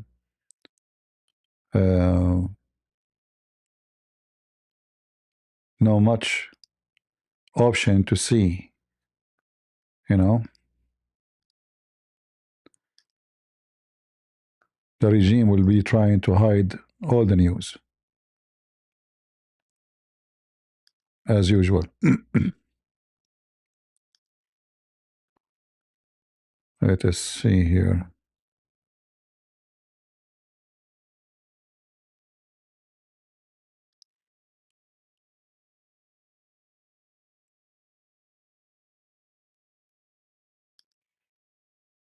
Yeah, nothing much really.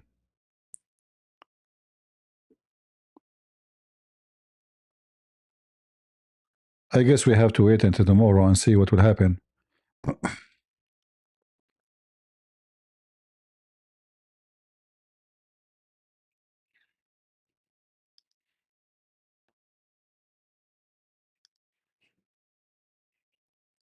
Actually, I believe in at night time you will find more activities happening there because police they will have difficult time to take pictures of people and where they are coming from, where they are going.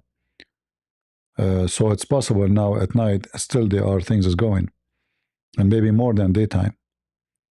because they can do hide, and they are shouting death to the dictator, and they are asking for the king of Iran to come back and rule.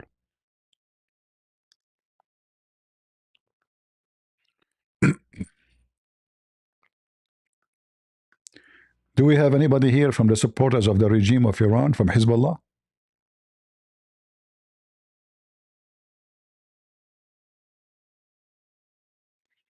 Anyone from the supporters of the Islamic regime of Iran would like to call me? What the Islamic regime of Iran accomplished for you? You got rid of the king. You brought an Islamist to your land. What happened? Shall I show you how Iran looked like before the revolution? So-called revolution.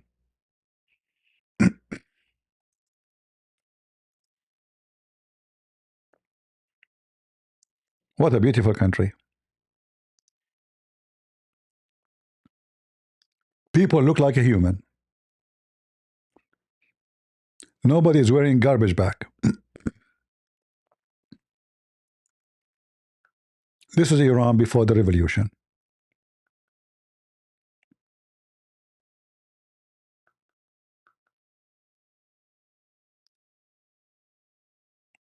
Look how elegant.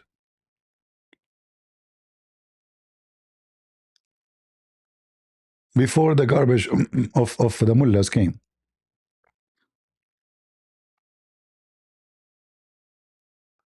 What happened?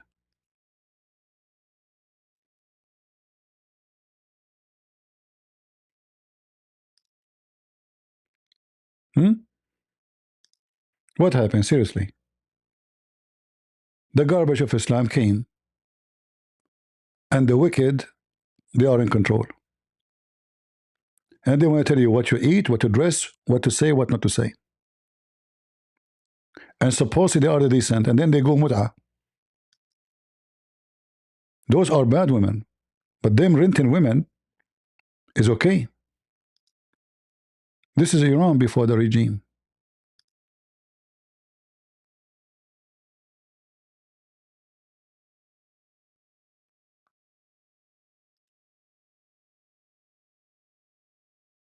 Can we compare?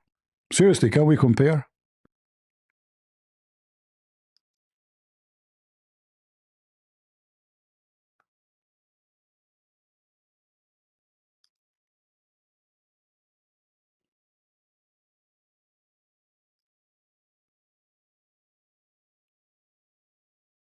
And then we got this. And this.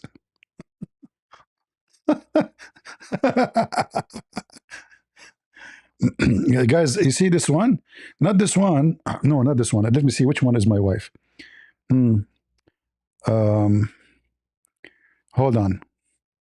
I will find her. Hold on. I mean, give me time. Okay? And the funny, you will see them taking picture selfie. Look at this. Wow, this is beautiful.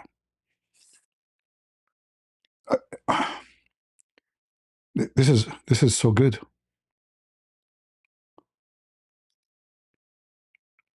This is the most. I'm tempted. I'm really tempted. I think it's time to get married.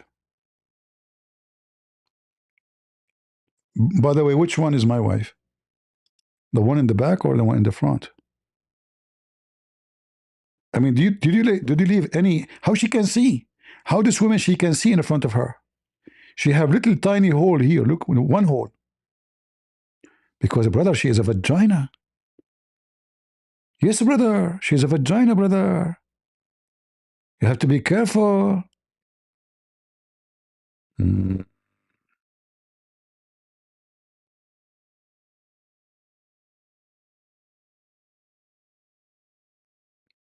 All right, my friend Armenian from Iran, welcome. God bless you. But I don't know, I will show the pictures to my mom to see which one look better, more pretty. You know, let me call my mom. Nobody's answer. Okay, let me call Allah. Nobody's answering. All right, let me call LGBTQ to ask them what they think, which one, because they support these things, LGBTQ. Tiridin, tiridin, tiridin, tiridin, tiridin, tiridin. Hello? Get some breath. Why you are calling me? Zakir Naik, I'm calling the LGBTQ. What are you doing there? Christian Prince, first of all, I am not here. You idiot. This is their number. And this is the landline. What do you mean you are not here? Christian Prince, this is not me. Zakir, what do you mean not you? What are you doing in the LGBTQ center? Are you? Christian Prince, behave yourself. I'm here to do plumbing. To do what? Plumbing. What do you mean you're dirty? What kind of plumbing you are doing? Christian Prince, you are so stupid and you are very dirty. I am doing real plumbing. Zakir Naik, you do plumbing. I mean, if you bend over, you cannot even stand up again. Do you even have bones? Actually, you have nothing but bones. Listen, what are you doing in the LGBTQ headquarters?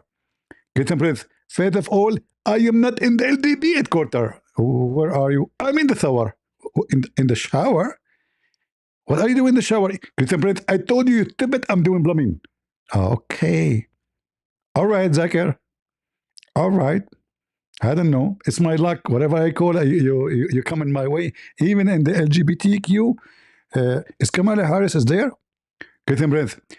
Mrs. Kamala Harris is here, but she is busy. Busy with what? She is thinking about the passage of time. What passage of time? What she is doing there? Kamala Harris, she is there, and she is busy thinking about the passage of time. Okay, and is she? Just a question: is Sadhguru there too? Because this is what Sadhguru do. Christian Brent, you are so stupid. She is not a Muslim, and she is a Hindu. So for sure, Sadhguru is there.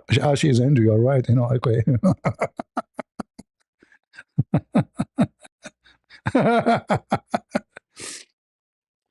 So, guys, Islam is beautiful. Islam will make you happy. Do you have a question about that? How dare you? Hmm? What a garbage cult.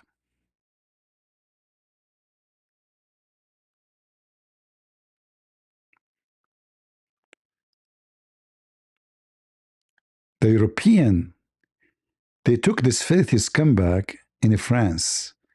They gave him security, salary, money. You see what the French and the European they do when they bring those terrorists? Do you see what they have done?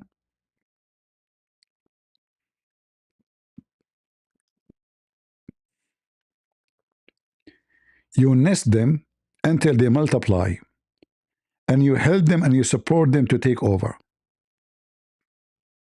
Right? This is the truth.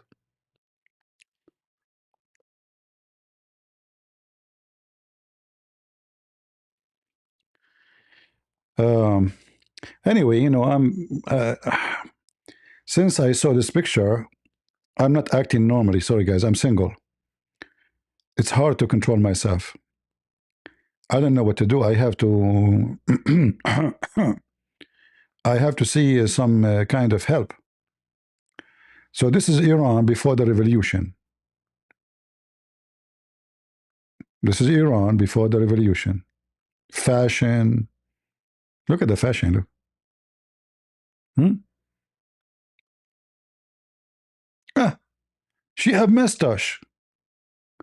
She have mustache. Do you know that Muslim women are not allowed to take hair from their face? Seriously, she have mustache. Do you see it? I mean, is this a woman? Prophet Muhammad, he forbid them from taking hair from their eyebrows. And look what we have now.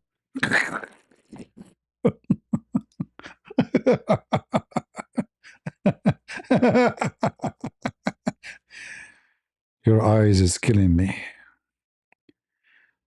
Your mustache is making all men excited. You are a true female. In fact, you are a male. Fee. Fee. What the heck is that? Oh, look at this. This is where the picture is coming from. This is beautiful. Let me take a screenshot for this. I mean, I cannot let it go. I'm going to print it, but I hope I will not be tempted from time to time looking at it, you know? Look, look, look, she is buying a wedding dress. Mean. You will wear this? You? This is what is under the burqa, huh? And now they force the girls to wear hijab. But look how the girls wear hijab. Fashion glass, because they force them. Half of their hair is coming out. You can tell nobody care for the stupid hijab. The girls were dressed in a fashion. The girls, they don't care for Islam, the garbage Islam, and they look. What kind of hijab this hijab is? It's just to avoid the police.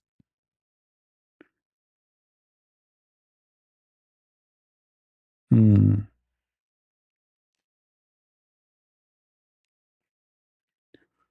Uh, CP, you're good in imitating. Guys, this guy is accusing me of imitating. This is not true. This is Zakir Naik was calling me. Are you serious? You think I'm imitating? What's wrong with you? This is Zakir Naik. He was calling me for real.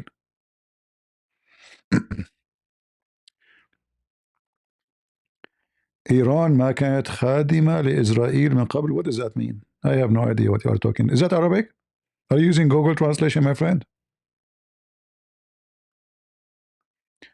Look at the jungle. In the jungle of burqa, there is a child face. Even the child wearing hijab. Look how poor they are hiding their faces, you know that. But I can say this picture here is the best for the year. And look, this guy's happy. And he's looking at her. The funny is he's looking at her. Like, are you looking at her eyes?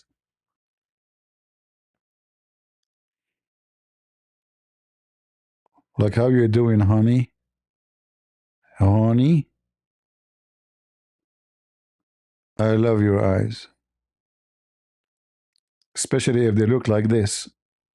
Look at those eyes and this mustache. Look like they are growing from this side here, but not from here. And man, her eyebrows is like a mustache. Oh boy.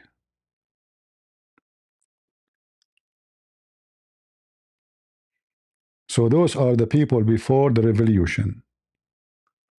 Party, party. What kind of music do you think they were playing? I think this is what they call it, a twist. Is that a twist dance?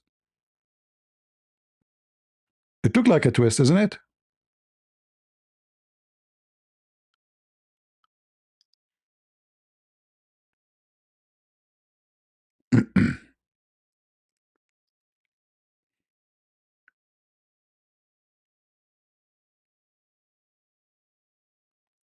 What happened? What happened to a nation? How garbage can take over your life and destroy it? From nation having civilization, living in peace, going advanced to a nation behind the cave time just by changing regime. Oh, this is not good. But anyway, this is a freedom, supposedly. Those are what? Airline? Maybe those are the airline employees. This is the king. This is a picture of the king.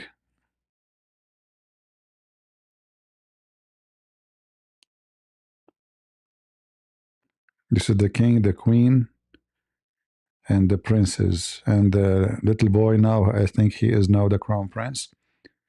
Who will be, he is the king actually, you know, is that because the king died.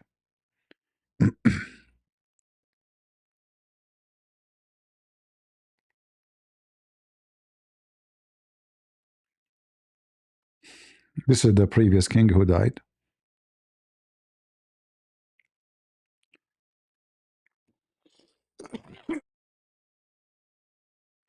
Sorry guys, I did cough in the front of the microphone.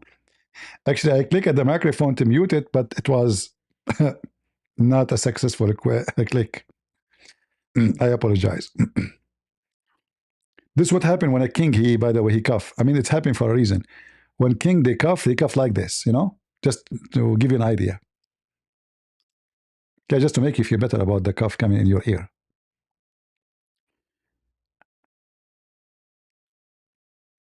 He's buried in Egypt?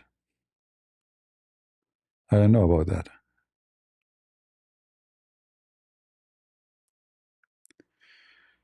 Yeah, well, right now, they are asking the crown prince, which is going to be the hire for the king, to come back. But all of this is depend in what will happen. Uh,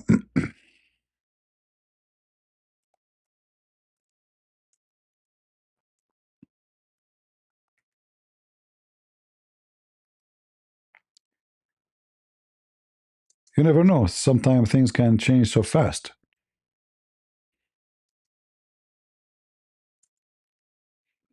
right? Sometimes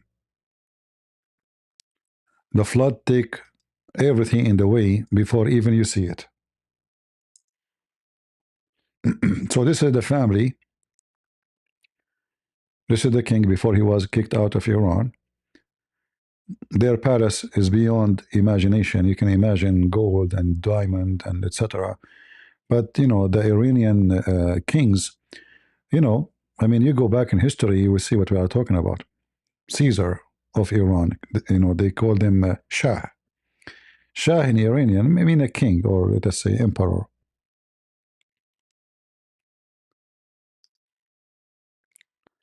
This is him. I guess after they lost their position in Iran, then they went to America. And this is the crown prince. Actually, this is the crown prince. No, this is the crown prince. Yeah, I think this is the crown prince here. Yeah, this is the son.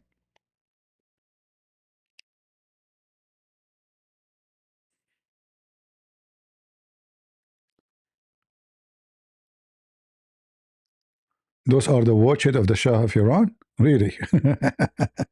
Sometimes pictures are funny. I mean, this is what is, I mean, he's a king. What watches would have?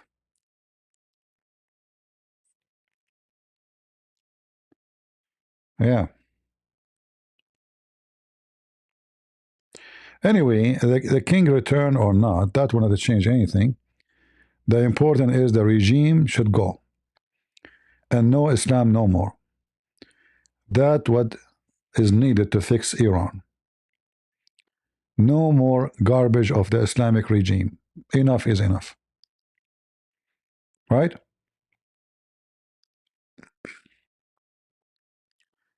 People have enough of this garbage. I saw some videos, they are burning the mullahs' offices.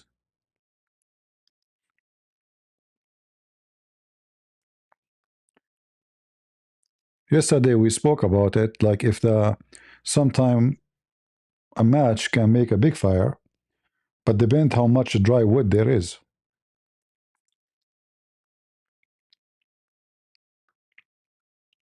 Right? Those are all mullahs' centers. Yeah.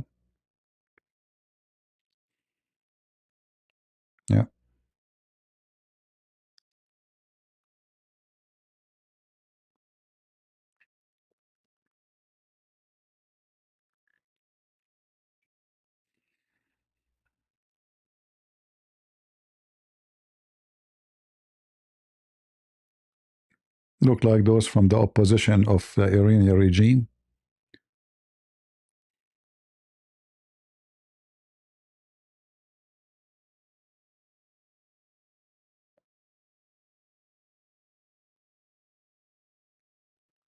Maryam Rajavi and her 10 point. I don't know who is Maryam Rajavi. Maybe this is the.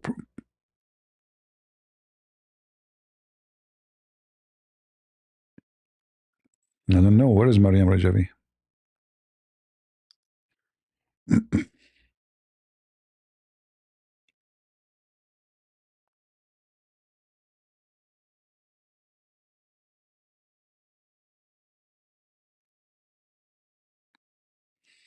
All right. What we can do? We hope that this satanic evil cult will collapse one after one. We pray for that and we support the people of Iran for their freedom. CP debate Orthodox Lespiano. Well, my friend, bring him here, no problem. I don't go to kids. They can come to me. He's a kid. You see, when I offer, what his name, the potato Othman, he is not young in age, and he claimed to be a sheikh. So I offer him a debate, but I don't chase people. I never do. This is not honorable behavior for someone like me. They come to me, I go just to scare the hell of them. But I will not go and chase a kid. That is not a good behavior. It's not. I will not even respect myself to do so. And then he will cry, or the Muslim will cry, will say, he's a kid. He's debating a kid. Bring your sheikhs. He came here once. He ran after 5 minutes. He refused to answer anything. He refused to talk about Islam, actually.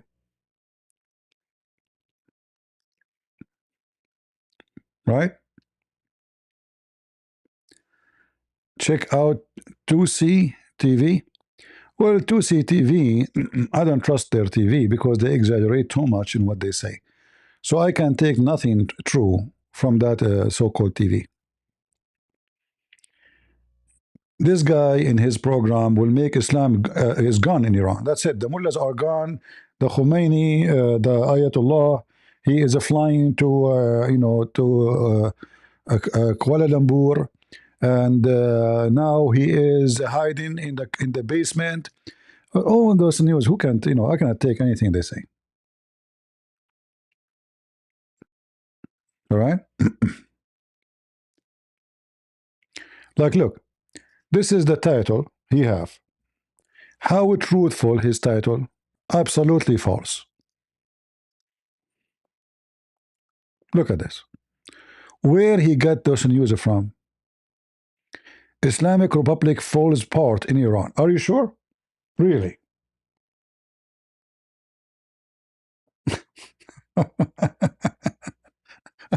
This is the title. 24,000 people watching. Crown Prince lead the battle. This guy is super fictional. All his news, by the way, are breaking news. He don't have no everything is break. I mean, he don't have nothing in his house is not broken.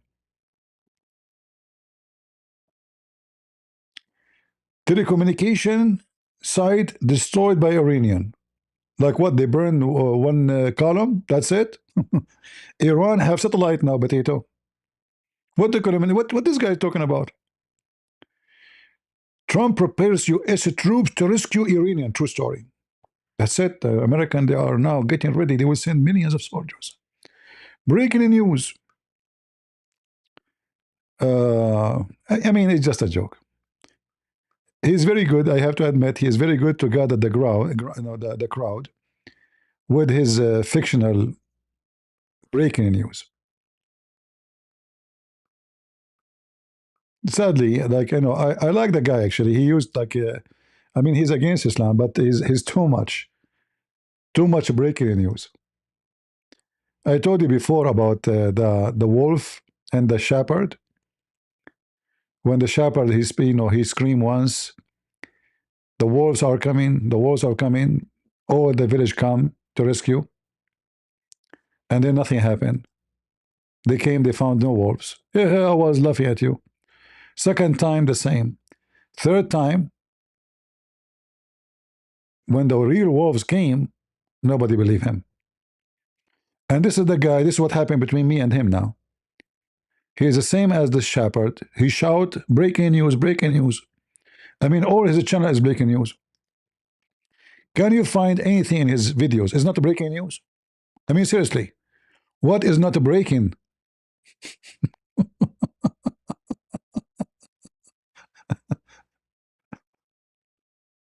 Everything is a breaking news.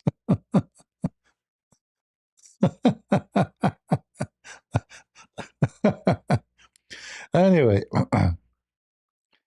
oh boy, breaking news. I'm not saying he's not nice, but he exaggerate. I mean, the time will come, nobody will listen to you no more.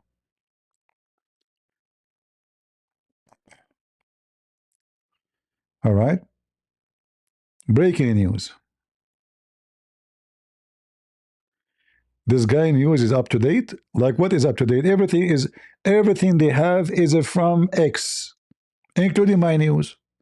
It's not up to date. Let me know if it is, because simply nobody knows what is a true and what is fake, what is an AI video and what is a true video. So don't tell me it's up to date. If there's no phone, if there's no connection, if there's no internet, how he can get up to date? Jibril is telling him, Al Khomeini calling him. Hmm?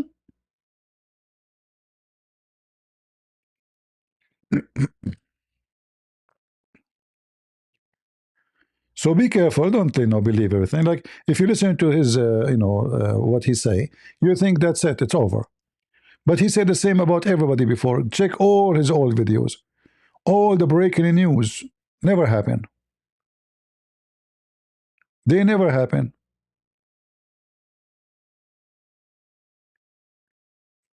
All right. In fact, if I can talk to him, I would advise him to change that his tone, because time will come and people will not trust you no more. You might be able to gather, because a human being, when they see a bigger crowd, they join. Bigger crowd. If you go in the street right now and you ask like 5 people to stand with you and look at the sky, everybody walking there, even if there are 1,000 people, they will look at the sky with you because they want to see what they are looking at. Human being is curious. So when they see a bigger crowd listening to something, they join. So you see 27, 24,000 watching.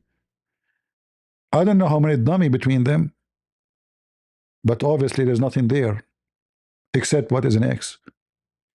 And what is an X is nothing what he's saying. The country is collapsing. The republic falls apart. Where he got this from?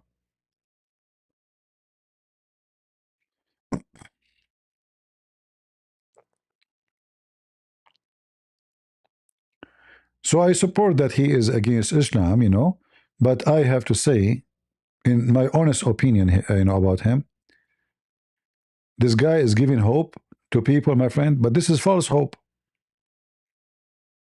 You see, when you give false hope, you hurt. You hurt people. Do you agree? Do you like people to give you false hope? Like tomorrow I will give you a job and the job never come. Is that a good hope?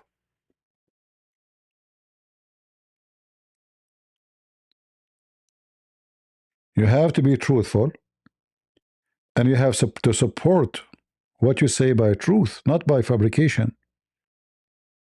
Hey guys, I have a breaking news. The mullahs of Iran, all of them, they fell into a mixer. It was a barbecue mixer for shawarma. And now all of them, they are shawarma. Breaking news. Please spread the news. Invite everybody. All of them, they became shawarma. Shaw and rama, shawarma. Shawarma, you know. That's why in English they say chow, like. So please, this is breaking news. It's true news. I just received it from Jibril. Tomorrow in the morning, you wake up, you find the regime is still there. A week from now, the regime is still there. A month from now, the regime is still there. A year from now, the regime is still there. So 24,000 gathering for what? Because we give them hope. Okay. Right?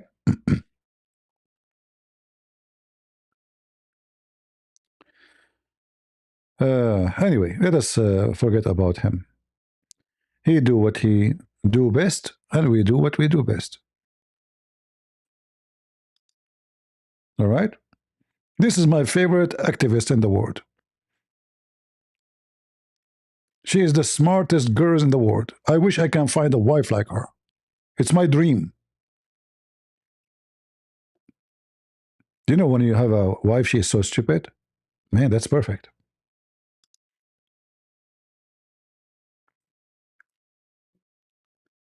So, CP, what is really is going in Iran? Nobody knows. My friend, whatever news you hear, nobody can tell you the truth because we don't know how many of those videos are AI. Like it's you have to be professional to examine them with software, etc. You see, when you see very short videos, mostly they are AI. All right. So if somebody told you I know what's going on, he's lying to you. The only way to know what's going on is somebody is in the street there. Somebody he is from the country and he is there. And then if this guy talk, still we have to suspect because maybe he's making up things story too. But it cannot be someone who live in England or me. He can tell you what's happening there. Let us change this picture, this stupid woman. This potato. I like this one even better. So this woman, she wear burqa. She shout, Ya Ali, Ya Hussein. She support Hezbollah. And her boobs is coming out. Man, oh man.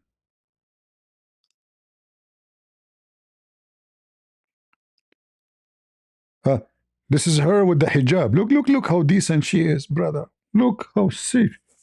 She's covered, brother. She is a she is an angel of Allah. Here, her boobs is coming out just for the gym, right? It's a gym thing. What's wrong with you? You never been in a gym?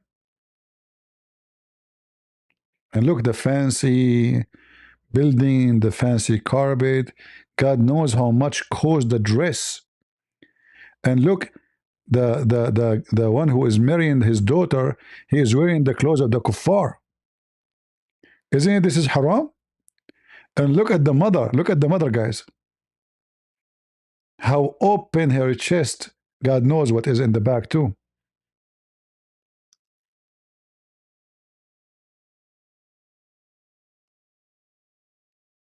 Right?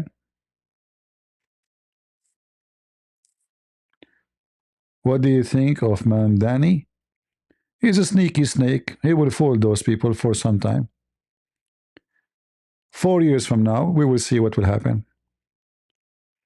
He promised them free buses, right? He will have a free buses. All right. Do we have anyone from those who support Hezbollah would like to join us and call me?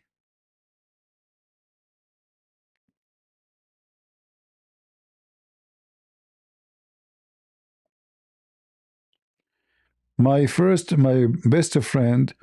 Anyone here is connected to Iran? Is Iranian? Like to join us? If there's anyone, he's Iranian, and he have connection to Iran to update us,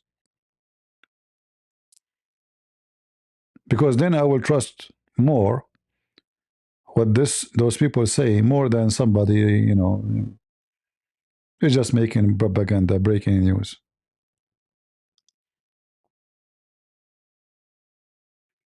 All right.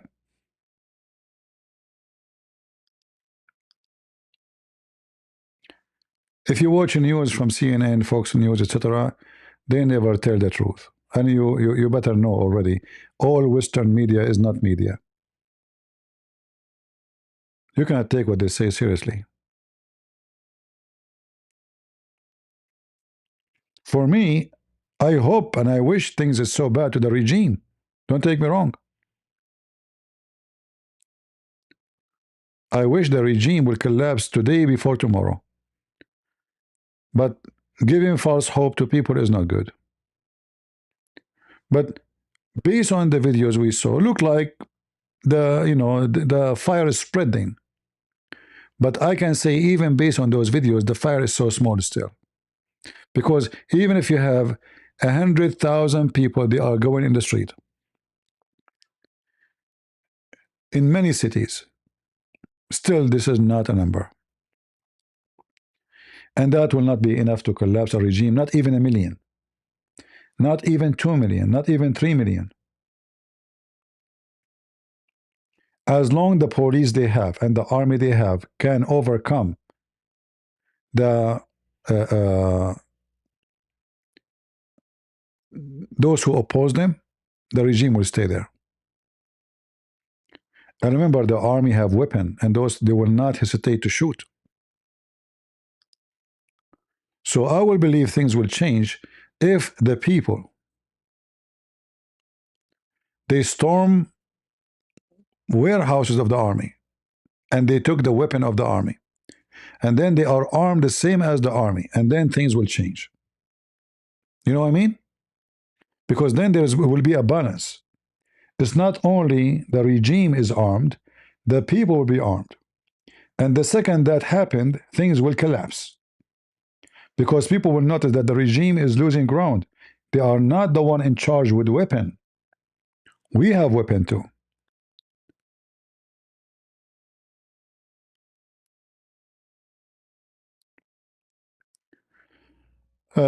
Here we have a question. That's actually a very good, important question.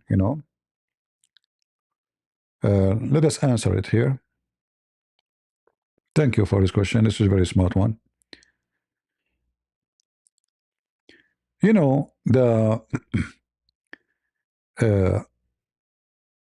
the Sunni regime, all of them around Iran, their fight with Iran is not based on this only religion.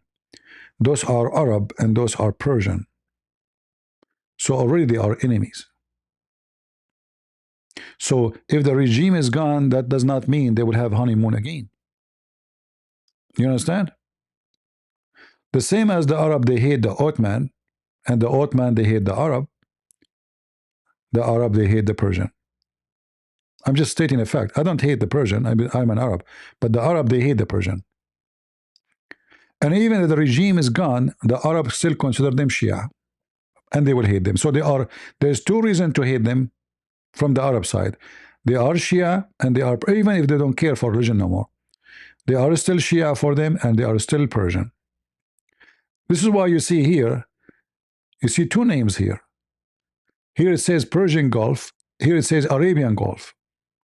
I think now that will give you an idea what's going on. So the Persian Gulf is what the Persian want, because this is truly was the Persian Gulf. The Arab trying to hijack it and change the name and call it Arabian Gulf. All right. So the enmity between the both will never change. It is historic enmity, even before Islam. All right. So they will not be able to gang. Same time, the Arab, they cannot unite. Those are Arab. Arab will unite against each other, yes. Like Emirat unite with Saudi Arabia against Qatar. Qatar unite with Iran against, with Hamas against Emirat. This is what they do. But Arab are united since when? Mission impossible. And the Muslim Sunni, they are many religions too. And they disagree with each other. As example, the people of Oman, they are Muslims, but they are not the same as the other Muslims. Those people, they don't care for Muhammad much. They are Muslims by name. This is why you see Oman never created any problem. People of Yemen, still, half of them, they are Shia. Massive number, Al-Houthi. Al-Houthi, actually, they are not really Shia, but they are very close to them. And they announce themselves to be obedient to the Imams of Iran. So if Iran collapsed, the Houthi here will be weakened. And that make them lose the ground, maybe. Because they will have limited supply of weapon, advanced weapon, which was coming before from a country is called Iran through the sea. Same as Hezbollah. So the collapse of Iran will be for the benefit of Iran, guaranteed. People will live normally. The money of Iranian oil will go to the people, not to sponsor militant groups around the world. What about countries like Kuwait and Bahrain, which mostly Shia? Bahrain, most of it is Shia, not Kuwait. However, still, when the regime, you see, when the regime is gone, they cannot be loyal to anybody. I mean, they will not be loyal to the regime of Iran because the regime is gone. All right, the regime become a money machine. You know, all the oil is sold is to serve the purpose of the regime. So as soon as this is collapsed, greater change will happen. I will not be surprised if Israel sign an agreement with the people of Iran, agreement of safety, peace, and security, not only peace, which means the Israeli will defend Iranian. The first thing you will see if this has happened, that USA is going to have a base in Iran. So Saudi Arabia and those countries and Qatar will not be important no more. Actually, this will be a very big screwdriver for Qatar. Because if Iran, the regime, why USA interested in Qatar to be there? Because of Iran. If the regime of Iran is gone and the Iranian became our friends, who need Qatar? Trump will dump them. Whoever president will be, he will dump them because we do not need them no more. The enemy is not there no more. The enemy will be a friend. All right? Will be a big change, will change everything in the Gulf area. In fact, is going to be a massive impact in the whole world, not only in the Gulf area.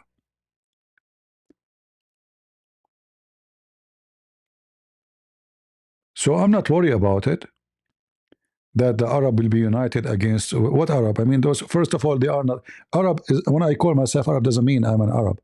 Arab is not an ethnic. If somebody says to you Arab is an ethnic, he's lying to you. He's an idiot. He's an ignorant. Arab today is used for those who speak Arabic. Otherwise, you will see that the one from Jordan don't look the same as the one from Saudi Arabia. The one from Syria don't look like the same as the one in Iraq. The one in Iraq doesn't look the same as the one in Yemen. They don't look the same. But all of them, they call themselves Yemen, Arab. Ilhan Omar, she considers herself Arab, even though she is Somalia. How the Egyptian are Arab? This is Africa. So Arab, the word Arab is a big fat lie. The word Arab in the Aramaic language means desert. Arabian is those who live in the desert. Doesn't matter who they are. It doesn't matter which ethnic. Aram is a word mean hills. Aramaic, those the one who live in hills. And for sure go to the names which mentioned in the Bible too. Descendant. But this is the language root. Arabia is a desert. So if the Arab they speak about you, you are living in Arizona, you are an Arab. In fact, the Aramaic they use call them Arab. Why? It's like saying gypsy. It's like a word to look down at people, like, you know, they are Arab, which means they are savage, they don't take a shower, they are not clean, they are Bedouin. All right? Arab is not an ethnic. Like if you go right now and type Yemen, do people of Yemen look the same as people of Saudi Arabia or the people of Emirat or Kuwait or Bahrain? They don't. In fact, if you go check the all those leaders, you will see all of them, they look very much like from Pakistan.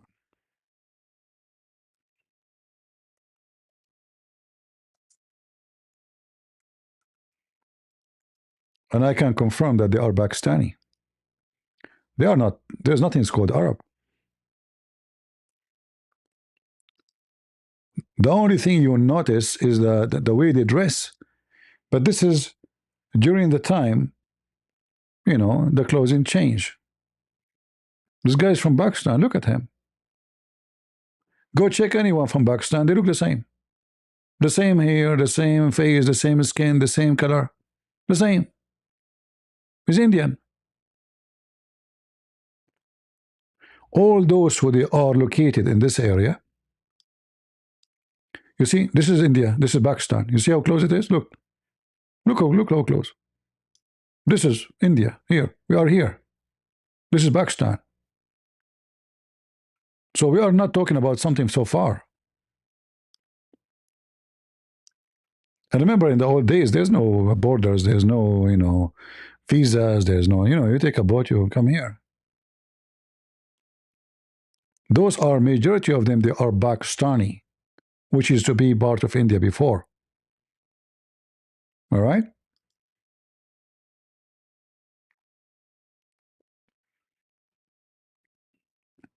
Did you get the point?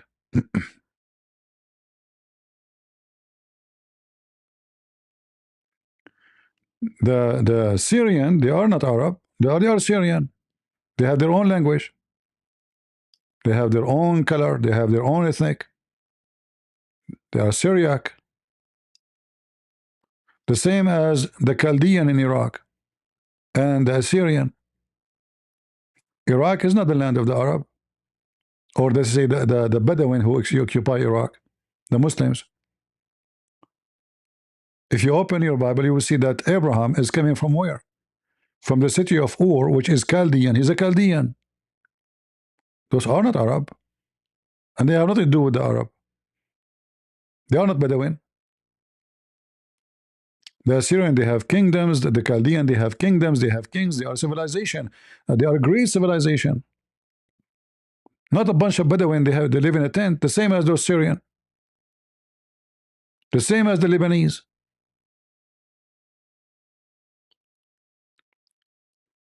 The termite, they came from the desert and they ate with their goats everything in the way.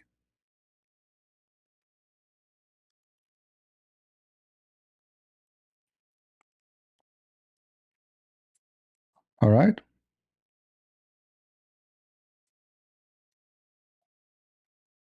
So mistakenly, people think that Arab, actually even Arabic language does not exist.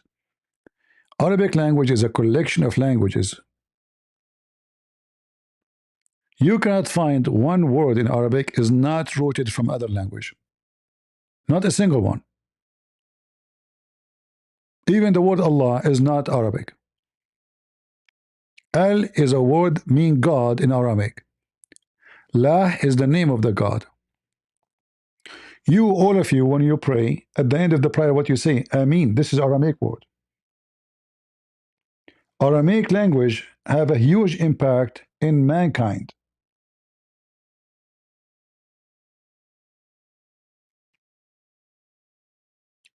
Aramaic language one day, it used to be even more important than English today.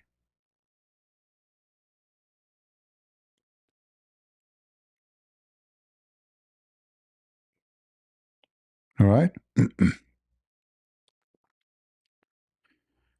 Do we have any question? Nobody here support the mullahs of Iran? If, and I have to make an announcement. If there is anyone from the mullahs regime of Iran and would like to invite me to his daughter wedding, I'm willing to come. Seriously. I think that would be fun. All right. Do we have anyone connected to the mullahs of Iran? Your daughter is like, their boobs is coming out, and you are a Muslim? I want to witness that, brother. Don't you need witnesses? Huh?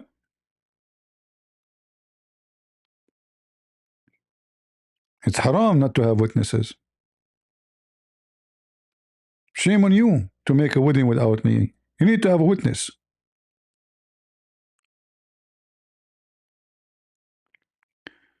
Syriac, Aramean. Syriac is not Syrian. They are Arab. Or no, no, that's false. That is a very funny statement. That is the most ignorant statement ever. You see, the Muslim, they corrupt history, and like even according to them, even the Palestinian are Arab. When we know that Palestinians are not exist, they are not Arab. They have nothing to do with Arab. Arab doesn't exist. And look what this guy's saying, that Syriac are Arab. Don't say that to Syriac people, they will spit at you. Don't. Arab, you idiot. Aren't you ashamed of yourself?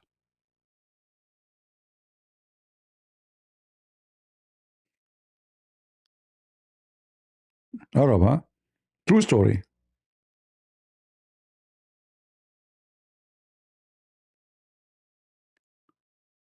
If they are Arab, why they call them Syriac and what they have their own language? Do you know why? Why you don't have the same language? Arab, huh?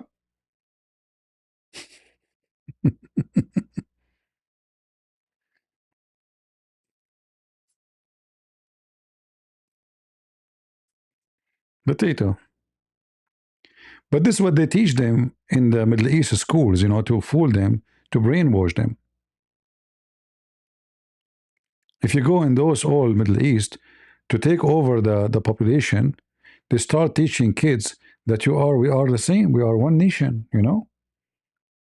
The Canaanite are Arab, I mean, everybody's Arab for them, just to take over. They corrupt history, they flip it upside down.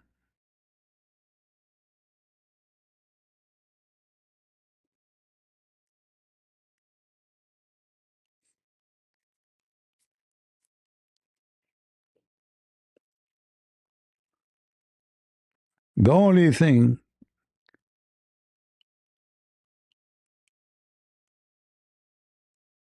Syriac are Arman. My friend, how the Arman became Syriac? What's wrong with you? The Arman is Armenian. What Arman? What do you mean Arman? Do you mean Armenian? So how Syriac became Arman? Do you know what are you talking about?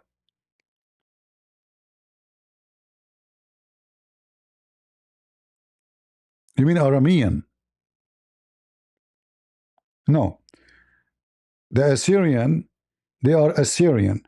If they speak the language, does not make them Syriac. You are mixing things up.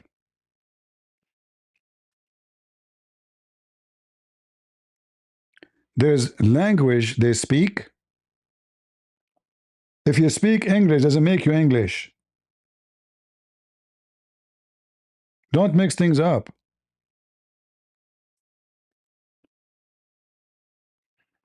So Assyrian, if he speak Aramaic, does not mean he is the same as the Syrian. He is Assyrian, not Syrian. There's different, huge different. The name is not the same. The same as the Chaldean. They speak the same language, but they are not the same ethnic.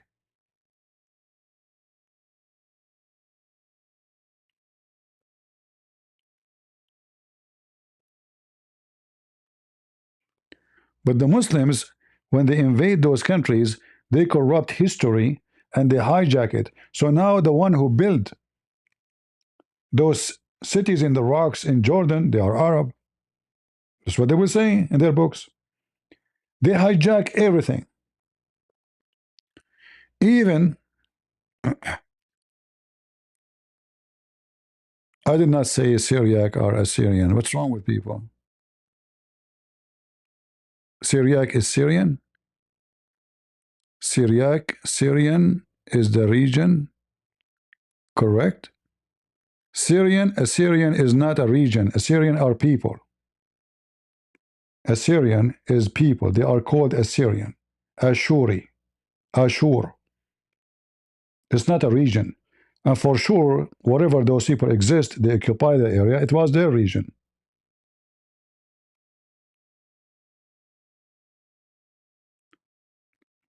All right?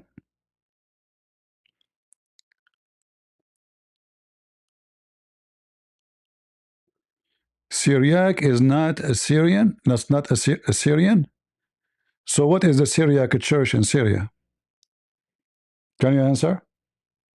What the name of the church of the original people of Syria? Do you know? Do you have an idea?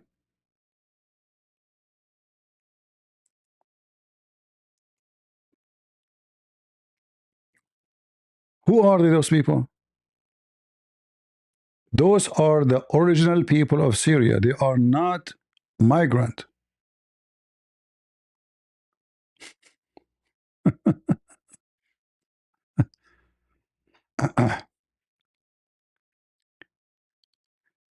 uh, and Syria is not what you see today. Syria is way bigger. Syria was all the way like Antioch is part of Syria. Let's go to the map. This is Syria today, but this is not Syria was. Syria was way bigger. Go all the way to Zagros and even behind, including Alexandrone and Antioch and etc. This is Syria.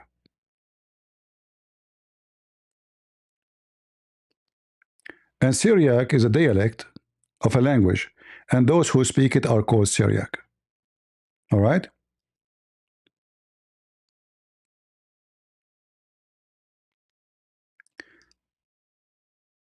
There's like even Jordan, like there's no country is called Jordan actually. Like Jordan is the name of a river here, and all this land was part of Syria. This is called the natural Syria. And then those who live here, they have an impact in other nations to speak their languages, which mean they were able to overcome the language of other nations, and then they start speaking their language. And then there are stages in the Syriac language, or the Syriani, which is like there is ancient Aramaic and newer Aramaic, etc. And this is all goes through stages, like in the beginning here they have the Phoenician, and then things start like develop into something else, and go through stages until we arrive to the language which is known to be Aramaic. It's not like born to be Aramaic right away.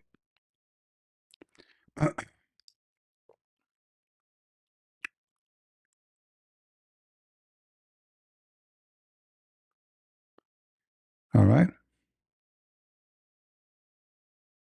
You can see the map. Sorry, it's my fault. All right. So I was saying the map here. You see, this is a map created by the French and the English when they occupy the land. They say this is Syria, but this is not Syria. You have to go all the way to the mountains of Zagros and even beyond, and you have to go to take Antioch. All those cities are part of Syria, all of them, and now is occupied by Turkey. None of those cities belong to Turkey. None of them. In fact, Turkey right now is taking more than half of Syria. The same they took from Armenia. Massive land, they took it from the Armenian. The same they took from, actually, all of Turkey is not even their land.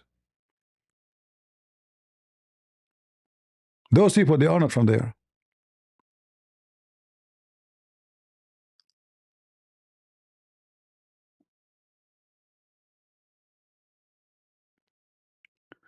Maybe next time he can call me. We don't want to change topic now about Iran. This is not important for me, actually. Who is who? At the end of the day, all of those people, they are doomed.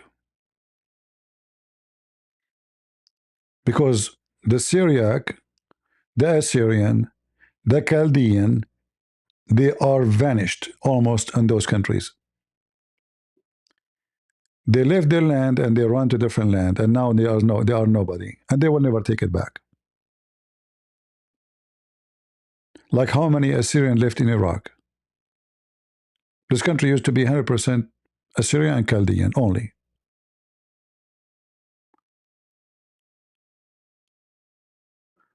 This area here in Syria used to be full of the real Syrian, the original Syrian, those who speak the Syriac language, and they are Syrian. And they are gone. This area now is full of Kurdish. Christians don't have kids, and they are the first one to flee. So now you will find those people, all of them, they are in Sweden. You will find more Aramaic, sorry, more Assyrian and more Chaldean in USA than in Iraq. Almost nobody left in the country. They are waiting for somebody to give them their land back. But that will never happen.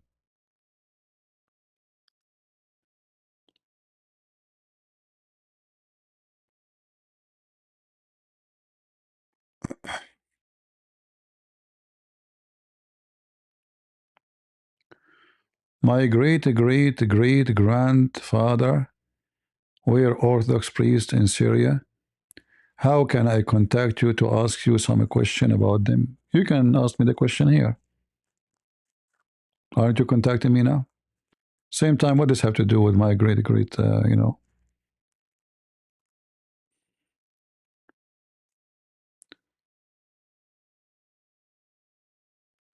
No, no, you know, in the Middle East, we never use the word Isa. Nobody used the word Isa. We never heard of it before. Never, never. In the Middle East, we use the word Yeshua. Yeshua, the same as in Hebrew, Yeshua. All right? The same like in Aramaic language, there's Eastern and Western. So some places like the word, even in Egypt, that affect even Egypt. So sometimes the letter Shah called or said as seen.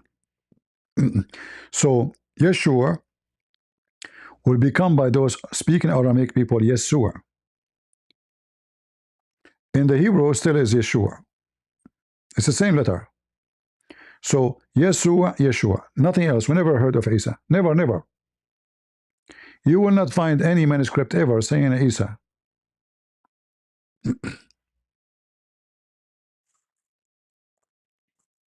Like in English, because you don't have equal letters,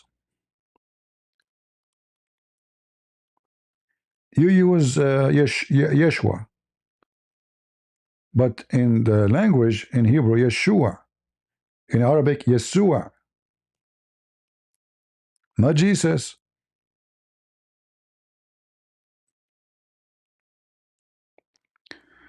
The Syrian Orthodox, well, there's a Greek difference between a Greek. You are mixing things. The Greek, many of them in Syria, there's a church is called the Greek Orthodox, but doesn't mean that they are a Greek. It's the same as in Syria. There's Catholic, but doesn't mean that they are Roman. There's Roman Catholic. So don't mix things up. So when the Roman they were occupying and they spread their influence, many join their church. When the one is in control is the Orthodox, Greek Orthodox, many they join their church, but not necessarily they are Greek. It can be there's some migrant came from Greece and they live in Syria. But when we say Greek Orthodox, doesn't mean they are Greek. All right? Greek Orthodox is the school, is the church you follow. All right? You can be a person who is in America, have nothing to do with that territory, and you join the Greek Orthodox Church, so you call yourself a Greek Orthodox. Or you join the Roman Catholic.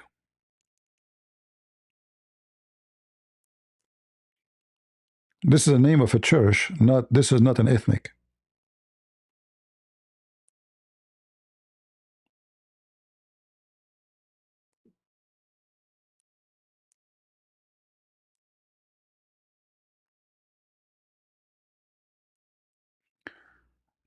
Somebody says the Jews used to call Jesus Yesu.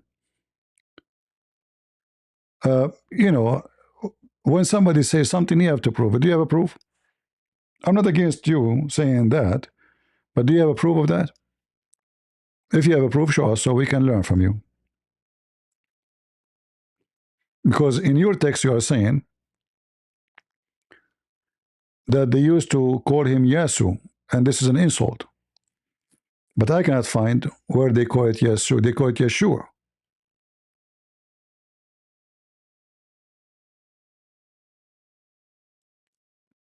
All right? And Yeshua means salvation. Can you show me the reference? Especially when you say it used to be in their Talmud and then they edit it. Why they will edit it? They can print it again. Do you believe that Iran, Persian created Islam? No. What are you talking about? The Arab, they hate the Persian. Persian and Arab, they never been friends. All right?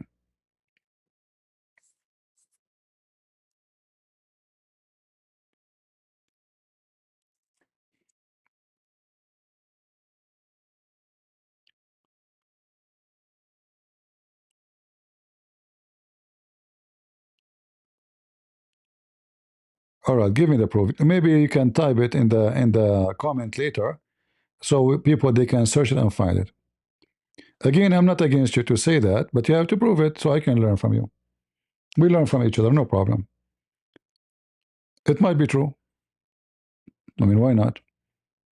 But it might be just somebody post something, in the end.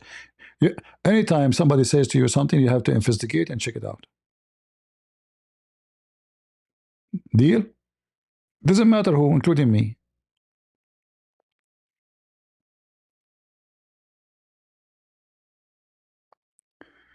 Was Mecca even a real name? No, Mecca was not a real name. We can prove it easy. Like if you go in the Quran, Mecca mostly is a counterfeit of the temple of Al-Makkah, which is in Yemen. This is why you see in different verses in the Quran, suddenly uh, Mecca became Becca.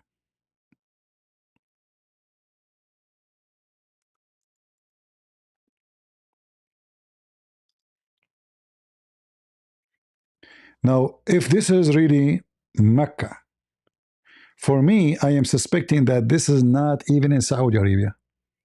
But according to Muslim, this is Mecca. For me, I believe that this is speaking about Abraham in the Holy Land, not in Saudi Arabia. But the Muslim today, they say that this is the same as Mecca, as you see. Mecca, they say Mecca. But the origin of Mecca is a counterfeit of a temple. It's called Al-Makkah.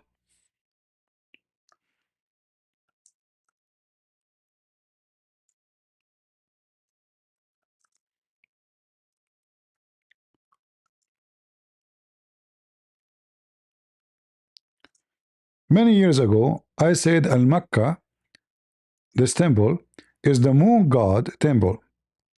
In the internet, every scientist, historian, they say this is the sun god temple. And many people, they argue with me and they show me, look what the scientist says. And guess what? Many years ago, they come and they corrected themselves and they agree that this is the moon god temple. They got it wrong. So this is L is definition. Makkah. You see, Makkah. This is Makkah. You see it? This is the real Makkah. L is not part of the name. L is like the when you say the sun, Makkah is the real name. Makkah. All right. For years and years, historian they keep writing that this is the sun god temple. And Christian Prince was the only one saying they are misleading you. And then finally, they claim that they were able to read the scripts on the wall and they changed their mind. It is the moon god temple.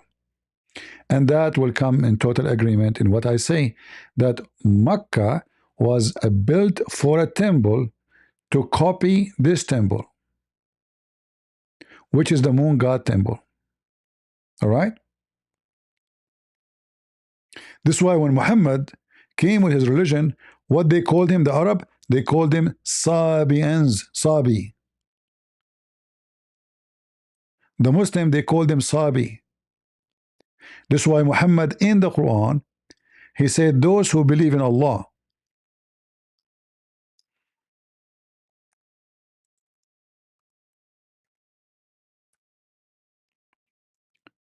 and the Christian and the Jews and etc.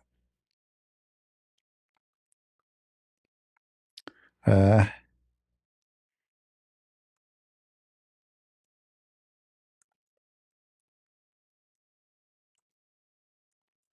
Stupid website.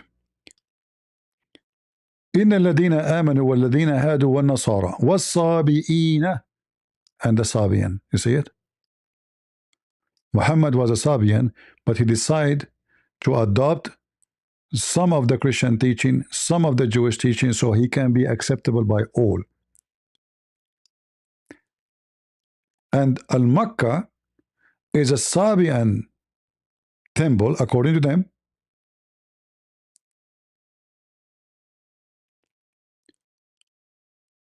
And this is why the Sabian, they hate the God of the Jews, because even they believe that Pharaoh was a Sabian. So when the God of the Jews destroy his army, the Sabian, they believe that the God of the Jews is their enemy.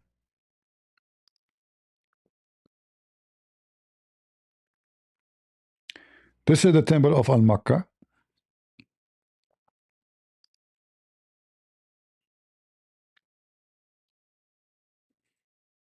The moon. And for sure, there's the influence of the Hindus in it.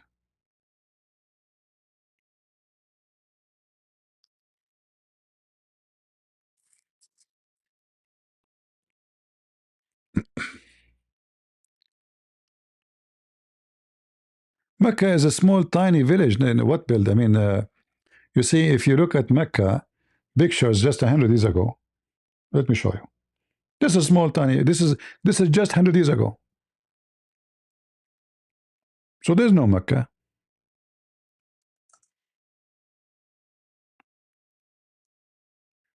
So imagine how it used to be in the time of Muhammad.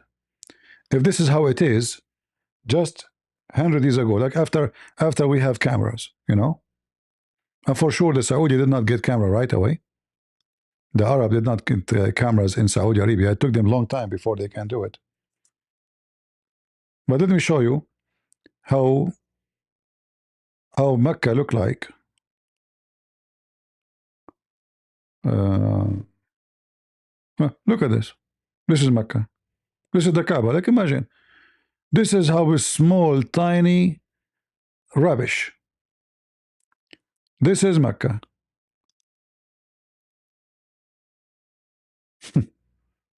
This is the Kaaba. Few houses. That's it. And this is just 100 years ago. So how it used to be. So all what you see is something happened after the oil. And all those columns around, they used to tie up to them their idols. Even they have idols made of palm date, fruits. After they pray to them, they eat them.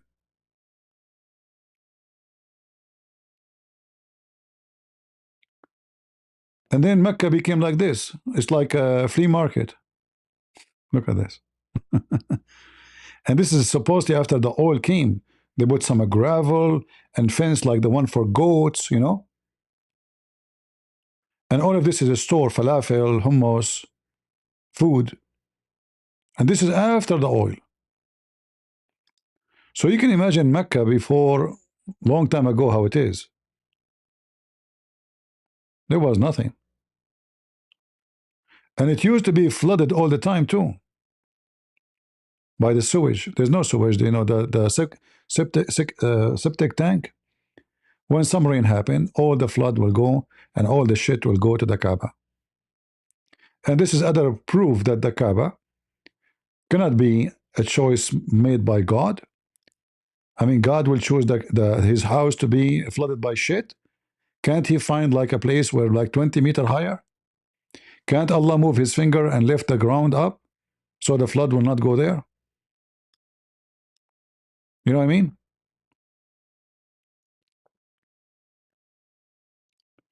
Until now, after all the money they have,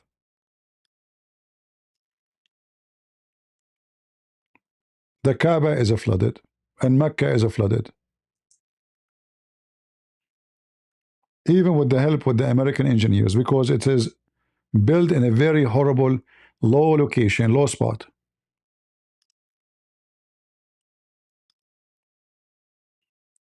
And you know, there is something mysterious about poo-poo. It swim, you know, it doesn't swim. I remember once I was swimming and there was a young girl. I think she think like her poop would stay down, you know. Obviously, she took off her, her swimming clothes and she is doing poo-poo. And the poop is coming from behind her, like, boom, bloop, bloop. Stupid. She didn't know that poop will go up. So you can imagine, look how dirty the water is. Look how disgusting. This is a clear evidence that this cannot be the house of God. God, he chose his house to be covered by poop and flooded. Isn't it a flood is a punishment from God, according to Islam? And then God, he chose his house to be flooded by poop. And the funny, the house of Shaitan in Mecca never flooded. But the house of Allah is always flooded. Hmm? This guy is swimming. No, the Kaaba. Swimming pool. You want to swim? They add filter to the picture. This picture is black and white to make the water look nice. But this is a black white picture, you know. So there's no blue water. This sounds like Hawaii. Look at this. This is the house of God.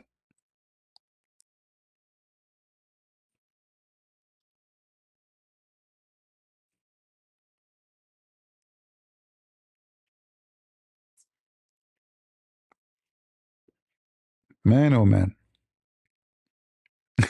Exactly. I like your comment, Danny. Location, location. That's a good one. You should get reward for this comment. Location, location. Uh, did Allah inspire you to say this sentence? Location, location. That's a hilarious comment. Be careful, Allah will be upset from you. Location, location, huh?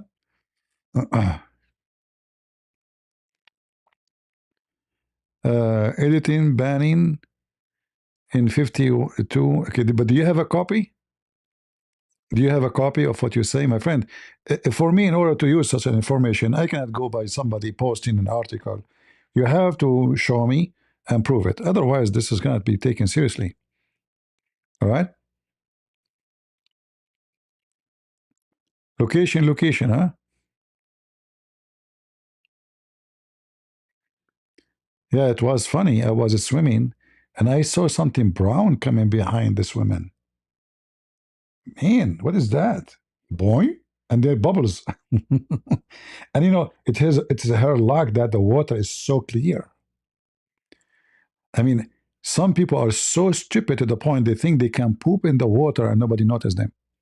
Like you can pee, nobody will see it, you know, but you poop, huh? Yeah. This is why I will never swim in a swimming pool. Nobody knows what happened inside the swimming pool, right? Like many people, they are obsessed with the swimming pool. I will never go there. People pee, people. I mean, no one knows what will go in your mouth, my friend. Good luck. Uh,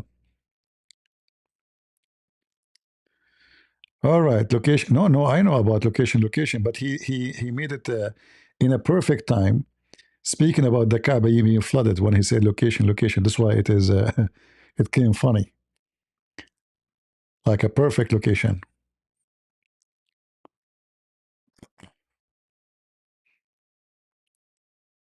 You are eating your dinner.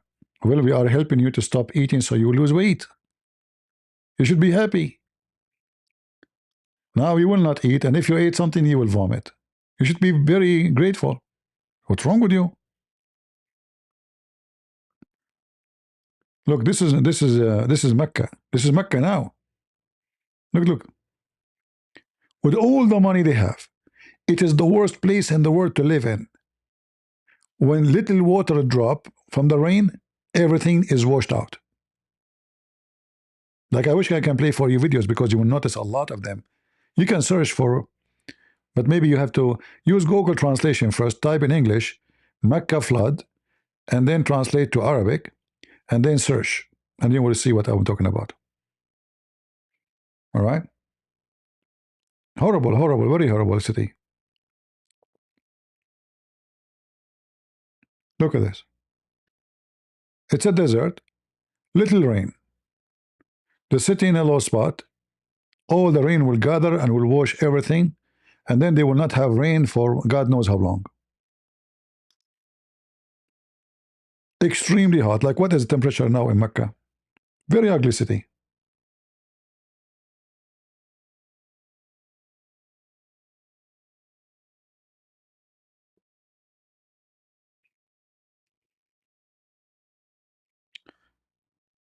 Today is going to be 31, and this is what? January. Tomorrow, 32.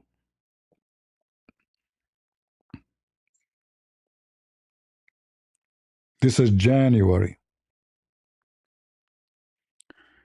You want to see what will happen in July and in August.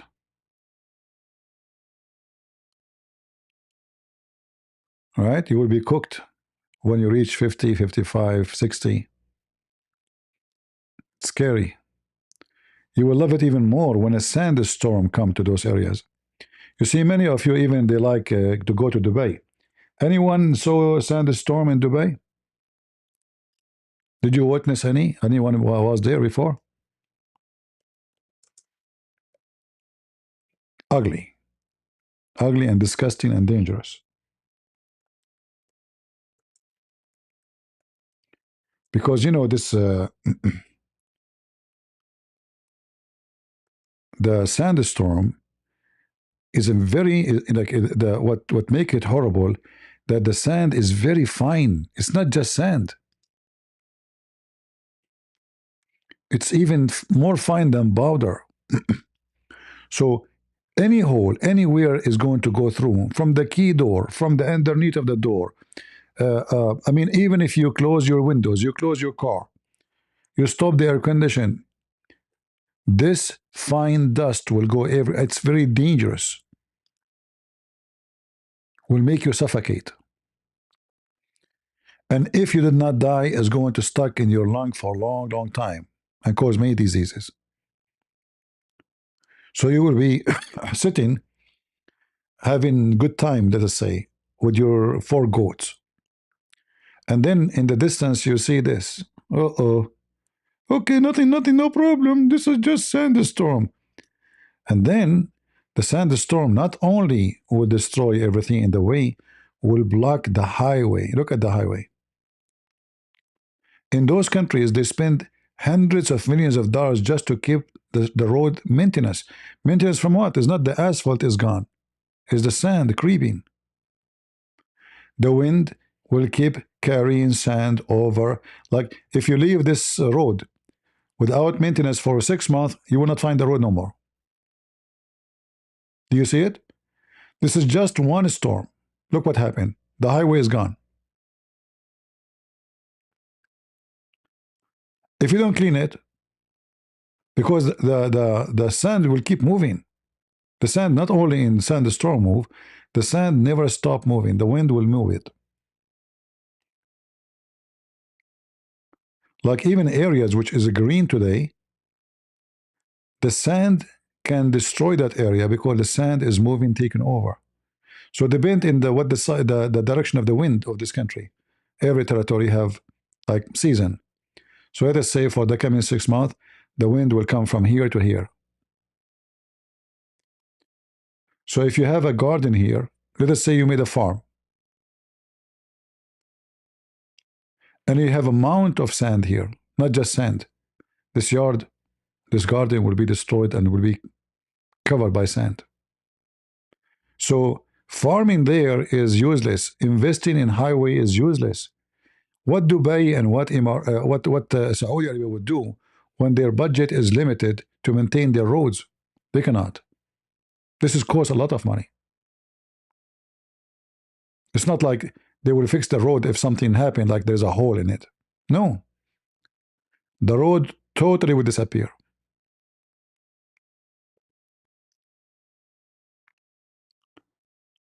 There is a Swedish company in Saudi Arabia. They made a contract with the Saudi to give their company after 20, I think 20, 25 years, which means the Swedish, they will use the company and get the profit of it for with no tax for 25 years. However, after that, the ownership of this company will become owned by the Saudi government. By the time the government of Saudi Arabia was going to take it, the ground, everything they have is covered by sand. The company is already gone. They told them take the company 3 years before the date because they cannot they cannot use it. It's covered by the sand. By the way, if you want to buy a corner lot there, I can sell you. If you have, I have my cousins there. We can buy you a nice land. I know many Europeans. They like the desert. They are obsessed with the desert. You sit with your naked ass on the sand, a nice scorpion will scratch it for you, and you will be burned by the beautiful sand of Arabia. It's fun, brother. You see, European, they dream about going to the desert, and Arab, they dream to leave it. Seriously, a human being is weird, isn't it? You will see a blondie girl or a blonde guy coming from I don't know where. Man, it's so beautiful. And then the Arab guy, he go to Europe. Man, this is heaven. This is heaven. The European, yeah, Europe. He go to Dubai. Wow, this is so beautiful. Yeah, it's so beautiful. Turn the air condition off and let us see how beautiful it is. It is so beautiful. Yeah. Once my hand burned, literally burned, because I tried to open the door without using a fabric, the car door. This is how hot it is. If you try to sit on the seat and your seat, I used to have a car, which is the chair is made of leather. You sit in the seat, your butt is a barbecue, literally barbecue. You cannot touch the steering, you can't touch anything. There's no way you can sit on it. So you open the door with fabric. But you're careful. Like you hold everything with fabric. Like even the seat, you cannot but you touch it. You put the key, you turn the engine, you turn the air condition, you step away. You come back after 15 minutes, maybe it's going to be cooler. You know, especially old cars. It's not like now. And if you leave your car out in the sun, in 3, 4 years, the car will be like the paint will be horrible. You will have cracks all over your car inside because the sun is very, very horrible. You can cook your eggs without stove. All right.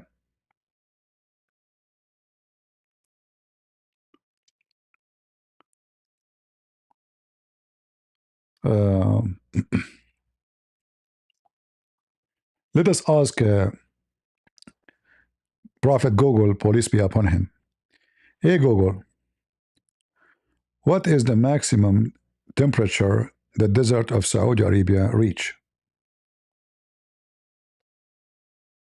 The highest temperature recorded in Saudi Arabia is 54 degrees Celsius, 129.2 degrees Fahrenheit, measured in Rafah in 2006. Other regions like Al Qaisima and Al Hassa frequently reach similar extremes between 52 degrees Celsius and 53 degrees Celsius. Would you like to know more about the average seasonal temperatures across the kingdom?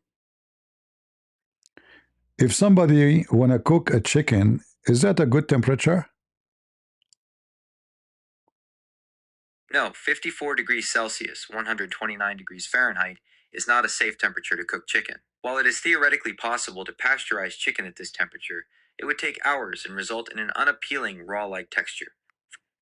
You are lying to me. I cooked a chicken before by putting it inside a container.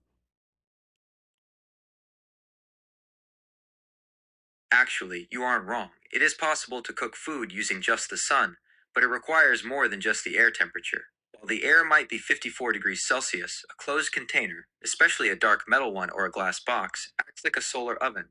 Through the greenhouse effect, the internal temperature can easily soar to 90 degrees Celsius to 150 degrees Celsius, 194 degrees Fahrenheit to 300 degrees Fahrenheit, which is more than enough to cook a chicken thoroughly. Why it works. Heat trapping. A sealed container traps solar radiation. See, a second ago he said it doesn't work. A second after says it works. Yeah, you can cook if you have like a if you have a container, you can cook. You can cook anything. It will take you 2 minutes. If you put a fryer on the ground, you can cook an egg right away, immediately, right?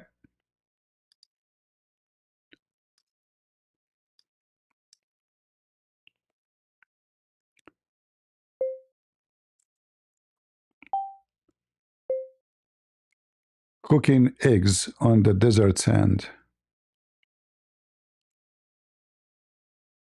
Yeah, you can try it.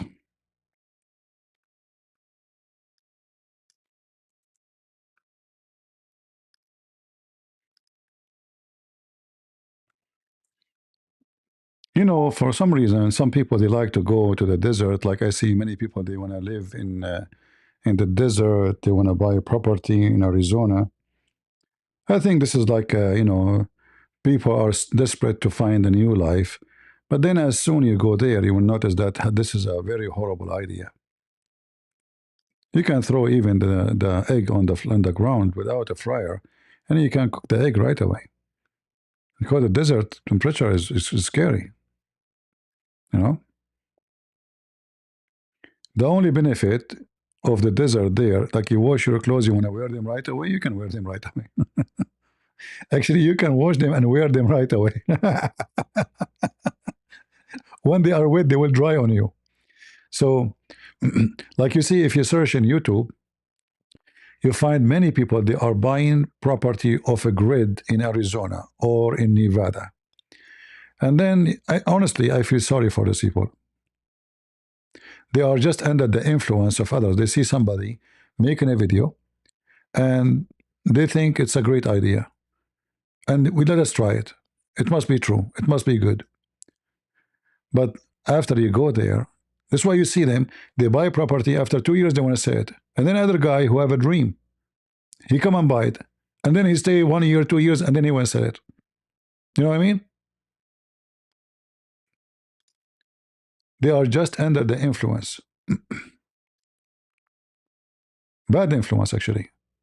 Because it take you away from your, like normal life, sorry. And then you go for a dream, which is very bad idea. If I search in YouTube, buying property in Arizona desert, off a grid, you will be surprised about how many people. Like there's two people actually. I saw their videos. I feel so bad for them. They are nice people. I'm not saying they are bad, but I think they are wasting their life.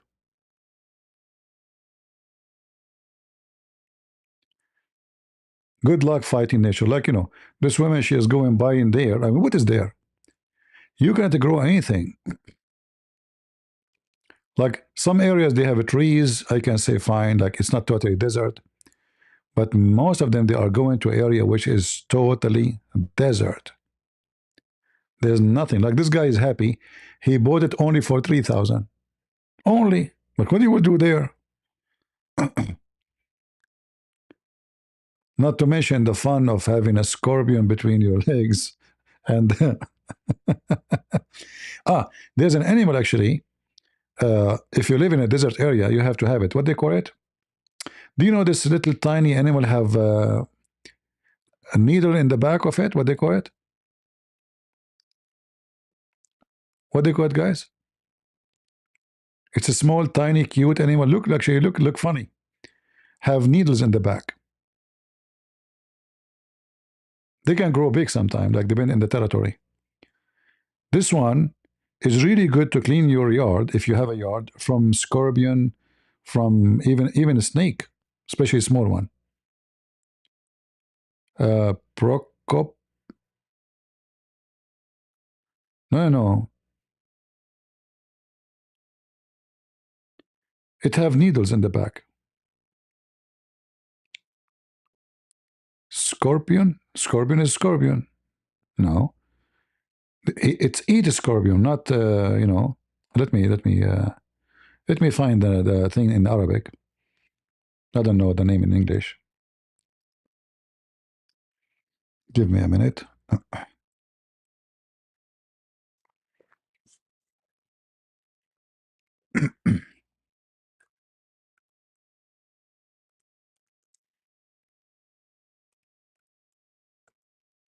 Oh, this is the one I'm talking about. So I used to have one actually in my yard, and is going to clean your yard from any or of all those because you need more than one. You need like two, three. They are very hard working and they don't bother a human. They are very cute too. You see them? I don't know what do you call him in English.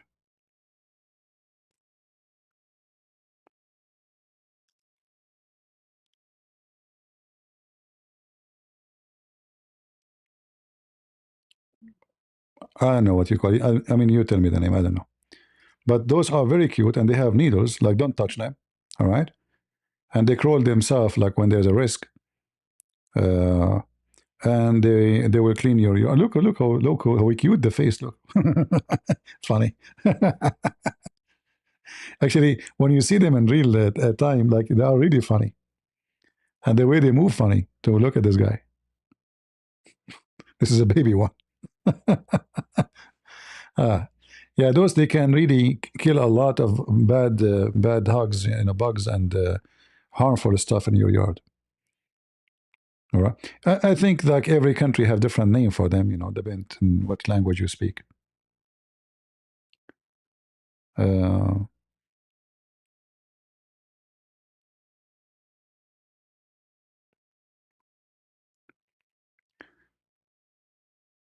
Farfour. His name is Farfour. Farfour. That's a good one. Yeah, like this one is very good. If you know anyone live in the desert, those they can clean. Actually, some of them they are big in size. Like look at those. But this is not the one I'm talking about. This is really big.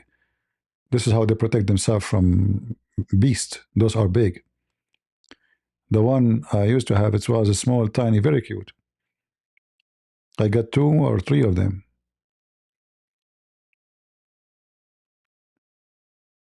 Because when you sit outside at night, the most like you cannot sit and just relax. You have to keep your feet above the ground because you don't know what is going to come and creep into you. So you take off your shoes, but then if you want to put your foot in your shoes, you're not just going to put there because nobody knows what is inside. So having those animals around you uh, is good to clean the yard. But when you are outside, they will not. They will hide. They will go. So you cannot trust them to be around when you are let us say, to guard you from those things when you are sitting outside.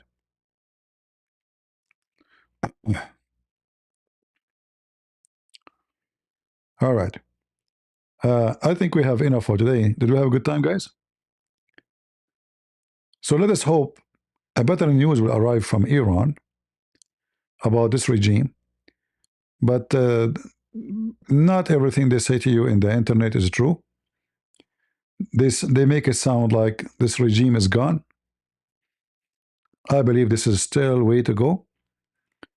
This will happen only if millions, not 100,000, not 200,000, if millions and millions of people go in the street, and then not only go in the street, they have to attack the army bases and take over it, which means they take over the arm of the country. When the people take over the arm of the country, then the people are in charge. The one who controls the arm is the one in charge. If one person he have a gun and 10 powerful men they don't have, well, the one person can kill them all. All what he needs is 10 bullets. Correct?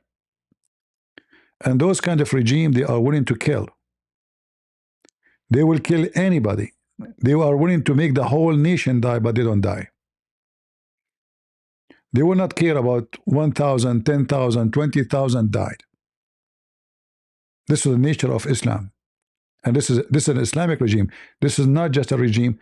This is an Islamic regime. So when you hear in the news or somebody like 2C TV saying the Iranian regime collapsed, I say this is shish kebab. This is false news because there's no proof of such a thing. And tomorrow will come and we will see. All right? We will see how truthful that is. But most likely, nothing big really yet happened. But as I said, sometime a match, little match, can make a big fire. And we will see how much wood is there to burn. If the wood is dry and ready for big fire, then big fire will happen. If there's no dry wood enough to make a revolution, then we will have little smoke and then everything go back to normal.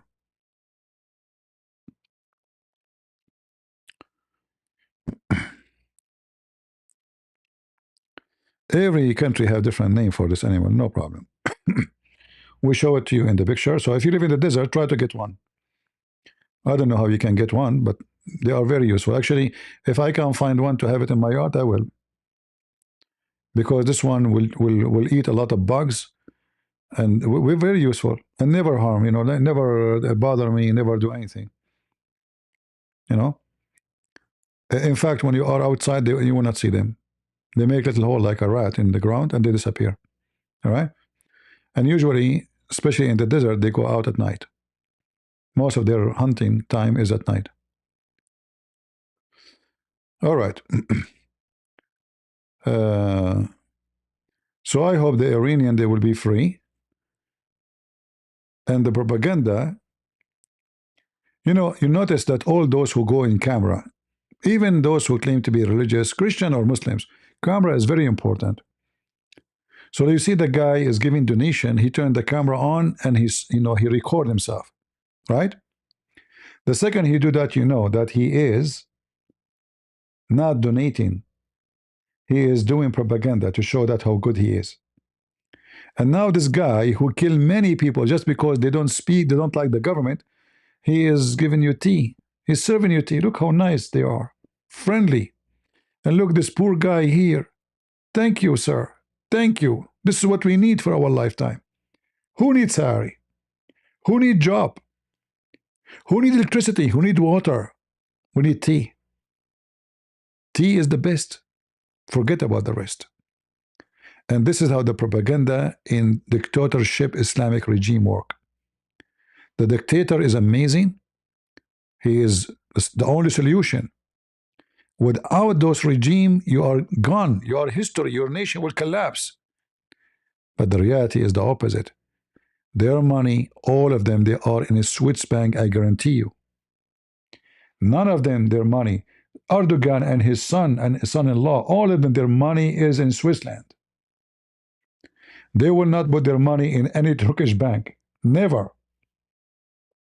No ruler in the Middle East will put his money in his own country bank. You wonder why, right? This is how much the ruler himself trusts himself, to the point he don't trust his own bank. The king of Saudi Arabia, his money is in Swiss banks or in American investment, but not in Saudi Arabia. They will never put their money in their own banks. This is how wicked and corrupt they are. Thank you, my friend, for those who say Happy New Year. May the Lord bless you. I wish I can stay with you longer, but I got to go and make some tea because the regime is inviting me for a tea. Hey, Iranian regime, do you want to sponsor me? I mean, Qatar, they sponsor Sakar Carson. I will make you sound so good. Okay, how much you pay? Like Imam Tawhidi was speaking about Emirat. Each time the guy asked him a question about Islam, he speak about Emirat. It's very obvious that he is sponsored by Emirat. Same as Sakar Carson, cow dance, etc. So if somebody connected to the Iranian regime, ask them how much you want to sponsor CP for, he will make you look so good. I will make a movie about you. You know, I will call cow dance to support you because both of you hate the Jews. I mean, perfect, right? What do you want more? And we can't blame Israel for anything. In fact, they are doing that already. They are blaming Israel for what's happening now in Iran. Sakar Carson, cow dance, they are blaming Israel for what's happening in Iran. What a bunch of pigs. So I want to say thank you guys for being here, and thank you for your support. And may the Lord have mercy on us, and always be ready to fight evil. For those who live by the sword shall die. And we don't live by the sword. We don't. But we are willing to defend ourselves. No matter what, no matter how. We will never let them occupy us. We saw what happened to those who surrender. Never surrender. You surrender, you have no honor. You surrender, you have no respect. You surrender, your wife became a sex slave. When you surrender, you are nobody. You are a dog, you are a pig. Never surrender. You will die once. And we will never let those terrorists terrify us. In fact, they are terrified. And as you see, what happened in Iran and all Islamic countries is a clear proof that Islam cannot make life better. Iranians are desperate for leaving this garbage. This is not a religion. This is a gang. And we hope the Iranian, they will step up and they will make a real revolution, not just a few people walking in the street.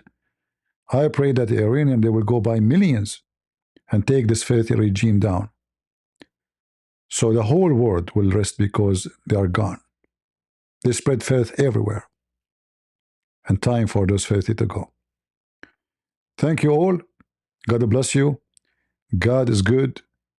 So is Jesus. And we are the crusade. See ya.